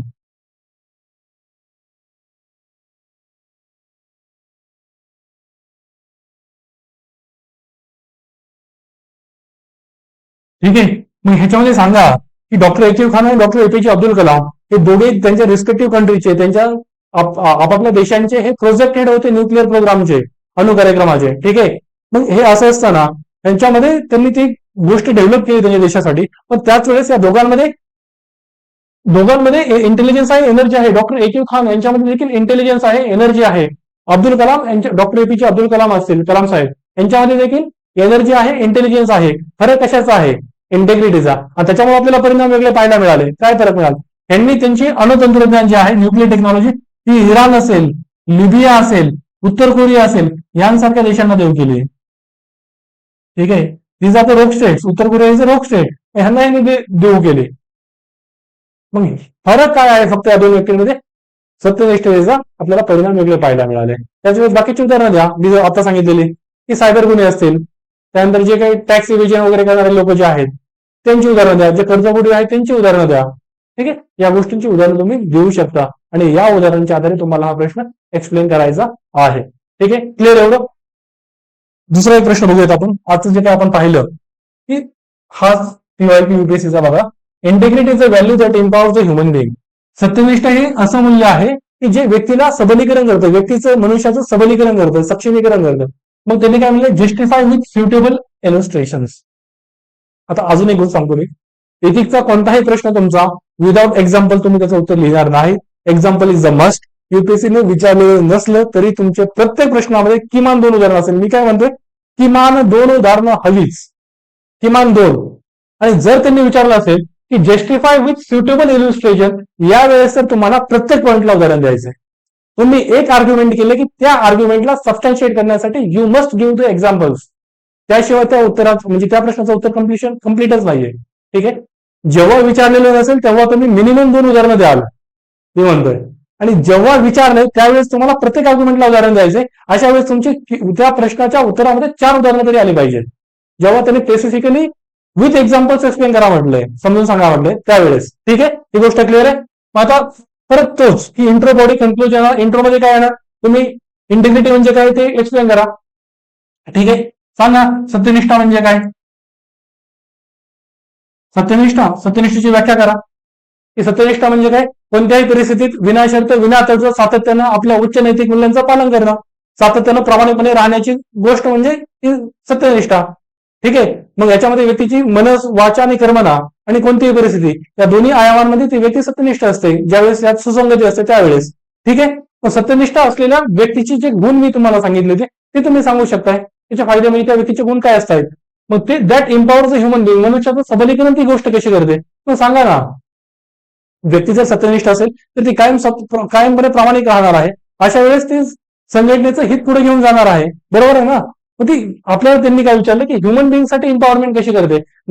मग ते आता सांगा की आपण ज्या बाकीच्या गोष्टी बघितल्या की व्यक्तीची विश्वासार्हता कशी वाढते, ती संकटांना आव्हानांना आत्मविश्वासांना कशी सामोरं जातं, तिच्यामध्ये आंतरिक शांतता, मनाची शांती. आज मनाची शांती खूप महत्वाची आहे ना. जर तुम्ही चुकीच्या गोष्टी करत असाल तुम्हाला मानसिक शांतता नाही लाभत. त्याच्याऐवजी तुम्हाला सेन्स ऑफ गिल्ट म्हणजे गिल्टनेसची भावना येते, शेमची भावना येते. ह्या गोष्टी जर नको असतील, मानसिक शांतता, आत्म्याची शांतता हवी असेल तर यू मस्ट बी इंटेग्रिटी वाले पर्सन. इंटेग्रिटी असेल तर तुम्हाला मानसिक शांतता, आत्म्याची शांतता, आंतरिक शांतता लाभणार आहे. मग त्याच्यातून ते that is the empowerment of the human Bing. ते तुम्ही सांगाल, ते तुम्ही लिहाल, तशी ती उदाहरणं तुम्ही द्याल, एक एक पॉईंट एक्सप्लेन कराल. ठीक आहे. त्यानंतर ह्युमन बिंगचं एम्पॉवरमेंट कसं होतंय की तुमचं जे काही निर्णय निर्धारण आहे तुम्ही तात्काळ निर्णय निर्धारण घ्याल. तुम्हाला माहिती आहे तुमच्या व्हॅल्यूज, तुमचं एथिक्स जर स्ट्रॉंग असेल, तुमच्या व्हॅल्यूज मॉरल्स जर स्ट्रॉंग असेल त्यावेळेस तुम्हाला माहिती आहे तुम्ही तडजोड करणार नाहीत. अशा वेळेस तुम्ही तात्काळ निर्णय निर्धारण कराल. Quick decision making. आणि त्याचबरोबर यू विल बी इन म्हणजे खूप इम्पॉवर्ड वे मध्ये तुम्ही डिलेमाची सोडवणूक कराल. डिलेमा म्हणजे काय, दुविधांची सोडवणूक तुम्ही तात्काळ कराल. दुविधा म्हणजे काय, 2 व्हॅल्यूज असतात, 2 व्हॅल्यूज मध्ये काहीतरी कॉन्फ्लिक्ट राहतो, तुम्हाला एका व्हॅल्यूला जास्त महत्व द्यावं लागतं. अशा वेळेस तुमच्यामध्ये इंटिग्रिटी असेल, तुमच्यामध्ये ती थॉट लेवलची, तुमच्या थिंकिंग लेवलला जर क्लॅरिटी असेल तर तुम्ही निर्णय व्यवस्थितरित्या घ्याल आणि दुविधांची सोडवणूक तात्काळ पद्धतीने कराल. आणि that is the importance of the human being. That is just because of that person is integrity. That person has a integrity. तो व्यक्तीमध्ये इंटेग्रिटी असल्या कारणानं त्याचं सक्षमीकरण अशा पद्धतीने होत असतं. तो पॉझिटिव्ह एन्व्हायरमेंट ठेवतो. अजून काय होतो, इंटेग्रिटीवाला पर्सन असेल तो परस्पर आदर म्हणजे त्याचे जे काही इंटरपर्सनल रिलेशन्स असतात, आंतरवैयक्तिक संबंध, तो त्याच्या नातेसंबंधांमध्ये ही गोष्ट खूप महत्वाची आहे. तो त्याच्या नातेसंबंधात परस्पर विश्वास आणि आदर, म्युच्युअल ट्रस्ट, म्युच्युअल रिस्पेक्ट ह्या गोष्टी कायम ठेवतो. ठीक आहे. ह्या गोष्टी नातेसंबंधात खूप महत्वाच्या असतात. That mutual respect should be there. आणि तो अशा व्यक्तींबरोबर नातेसंबंधांमध्ये असतो. परस्पर विश्वास आणि परस्पर आदर. ठीक आहे, ही गोष्ट आहे. त्यानंतर ही व्यक्ती तिच्या कृतींची निवडीची जबाबदारी स्वतः घेते. उगीच कोणावरही आपल्या कृतींसाठी दोषारोप ठेवत नाही. ठीक आहे. त्यानंतर अजून काय म्हणू शकता तुम्ही, अशी वेगवेगळी उदाहरणं जसं जसे तुम्हाला सुचतील तसं सांगून तुम्ही ट्राय करू शकता. हे जे काही 2 प्रश्न आहेत ते आजची होम असाइनमेंट गृहीत धरा आणि ते तुम्ही लिहाल आणि माझ्याकडे चेक करण्यासाठी द्याल. कोणते 2 प्रश्न, की हा एक प्रश्न, in looking for people to hire you look for 3 qualities, हा वाला एक प्रश्न. आणि दुसरा प्रश्न कोणता, integrity is a value that empowers human being, justify with suitable illustrations. ठीक आहे. हे 2 क्वेश्चन तुम्ही ट्राय कराल. जसं जमेल तसं. सुरुवात ही खूप हार्ड असते लिहायची. लिहिणं हे खूप वेगळं आहे. आजपर्यंतचा एमपीएससीचा मुख्य परीक्षेचा पॅटर्न वेगळा होता. तुम्हाला कुठे ना कुठे आता लिहायला सुरुवात करावी लागणार आहे. मुख्य परीक्षा पास होणं किंवा आता अधिकारी होणं हे केवळ तुमच्या लेखनाद्वारे ठरणार आहे. ठीक आहे. अभ्यास आहे, अभ्यास आणि लेखन हे दोन्ही गोष्टी वेगळ्या आहेत. जोपर्यंत तुम्ही लेखनामध्ये गोष्टी उतरत नाही तोपर्यंत तुम्हाला कोणत्या अडचणी येतात हे समजणार नाही. जेव्हा अडचणी समजतात त्यावेळेस अभ्यासाला अजून वेगळी दिशा मिळते, योग्य दिशा मिळते. ठीक आहे. त्याच्यामुळे लेखन करणं हे खूप महत्वाचं आहे. आपण वाचतो एवढं, पानावरती उतरतं किती, आपण उतरवतो किती, तुमच्या विचारांची स्पष्टता किती आहे, तुमची थिंकिंगची क्लॅरिटी, तुमची अंडरस्टँडिंग, ह्या सगळ्या गोष्टी तुमच्या उत्तरामधून त्या परीक्षकाला समजणं खूप गरजेचं आहे. ठीक आहे. आता शेवटी सगळ्यानंतर आपण आपल्या बॅचवरती येऊयात. ठीक आहे, ते सांगितलं त्याप्रमाणे आपली इतिशास्त्राचं आजचं हे पहिलं लेक्चर होतं आणि ही आपली बॅच असणार आहे. जवळपास साधारण ते 40च्या आसपास लेक्चर होतील आणि आपल्या बॅचची फीज ही आपण 4,000 रुपये ठेवलेली आहे. ठीक आहे, माफक दरामध्ये. आणि अजून महत्वाची गोष्ट म्हणजे आपल्या क्लासचं अगोदर मी सांगितल्याप्रमाणे की क्वालिटी आणि म्हणजे एक स्टँडर्ड लेवलचा कॉन्टेंट तुम्हाला देणं, त्याचबरोबर अफोर्डेबिलिटी आणि accessibility, this is the main goal of our करण्याची. ठीक आहे, की काय की जर एखाद्या विद्यार्थ्याला खरंच एवढी फी सुद्धा परवडणारी नसेल, तो विद्यार्थी जेन्युइन असेल, तर त्याच्यासाठी आपण ही फीज कमी करूयात. एखाद्या विद्यार्थ्याला शक्यच होणार नसेल तर त्याच्यासाठी आपण अगदी मोफत म्हटलं तरी हा कोर्स देऊयात. फक्त तुम्ही आमच्यापर्यंत पोहोचणं गरजेचं आहे. ठीक आहे, हे नॉलेज, ह्या सगळ्या गोष्टींचं डेमोक्रेटायझेशन होणं, लोकशाहीकरण होणं खूप गरजेचं आहे आणि त्या दृष्टीने आपला प्रयत्न असेल. पैसा किंवा या सगळ्या गोष्टी हा आपला माफक हेतू असणार नाही. त्याच्यामुळे तुम्ही कोणतीही अडचण असली तरी आमच्यापर्यंत अगदी बिनधास्तपणे येऊ शकता सरळ मनाने. दुसरी महत्वाची गोष्ट, ह्या बॅचमध्ये आपण काय करणार आहोत की अभ्यासक्रमातील मी म्हटलं तुम्हाला 7 टॉपिक आहेत. या 7 टॉपिक आणि त्याचे जे काही सब टॉपिक आहेत, सगळ्या सब टॉपिकवर, सगळ्या टॉपिकवरती व्यवस्थितरित्या तुम्हाला मुद्देसूदपणे सगळ्या गोष्टी शिकविणार आहे मी. सगळ्या गोष्टी मी तुम्हाला क्लासमध्ये डिक्टेट करून देणार आहे. सगळ्यात महत्वाची गोष्ट, तुम्ही बघत असाल बाकीच्या क्लासमध्ये ते येणार, गोष्ट एक्सप्लेन करून देणार, त्याला संपलं, तेवढ्यापुरतं ते कादंबरी वाचन ठरतं. जेव्हा तुम्ही महिन्यानं त्या गोष्टी बघता त्यावेळेस की वरून वरून काहीतरी कळतंय, पण ज्यावेळेस तुम्हाला उत्तर लिहायची आहेत, त्या गोष्टी थोड्या टफ आहेत माझ्या एंडने आणि तुमच्या एंडने. म्हणजे नुसत्या गोष्टी डिस्कस करून संपवण्यात माझ्यासाठी ते फायदेशीर आहे, तुमच्यासाठी ती एन्जॉयबल आहे, पण लॉंग टर्म मध्ये ह्या गोष्टी सस्टेनेबल नाहीयेत. या गोष्टीचा खरंच तुम्हाला फायदा करायचा असेल तर माझंही ते कर्तव्य बनतं की प्रत्येक गोष्ट ना गोष्ट, एक ना एक वाक्य, एक ना एक उदाहरण मी तुम्हाला क्लासमध्ये डिक्टेट करून देणार आहे.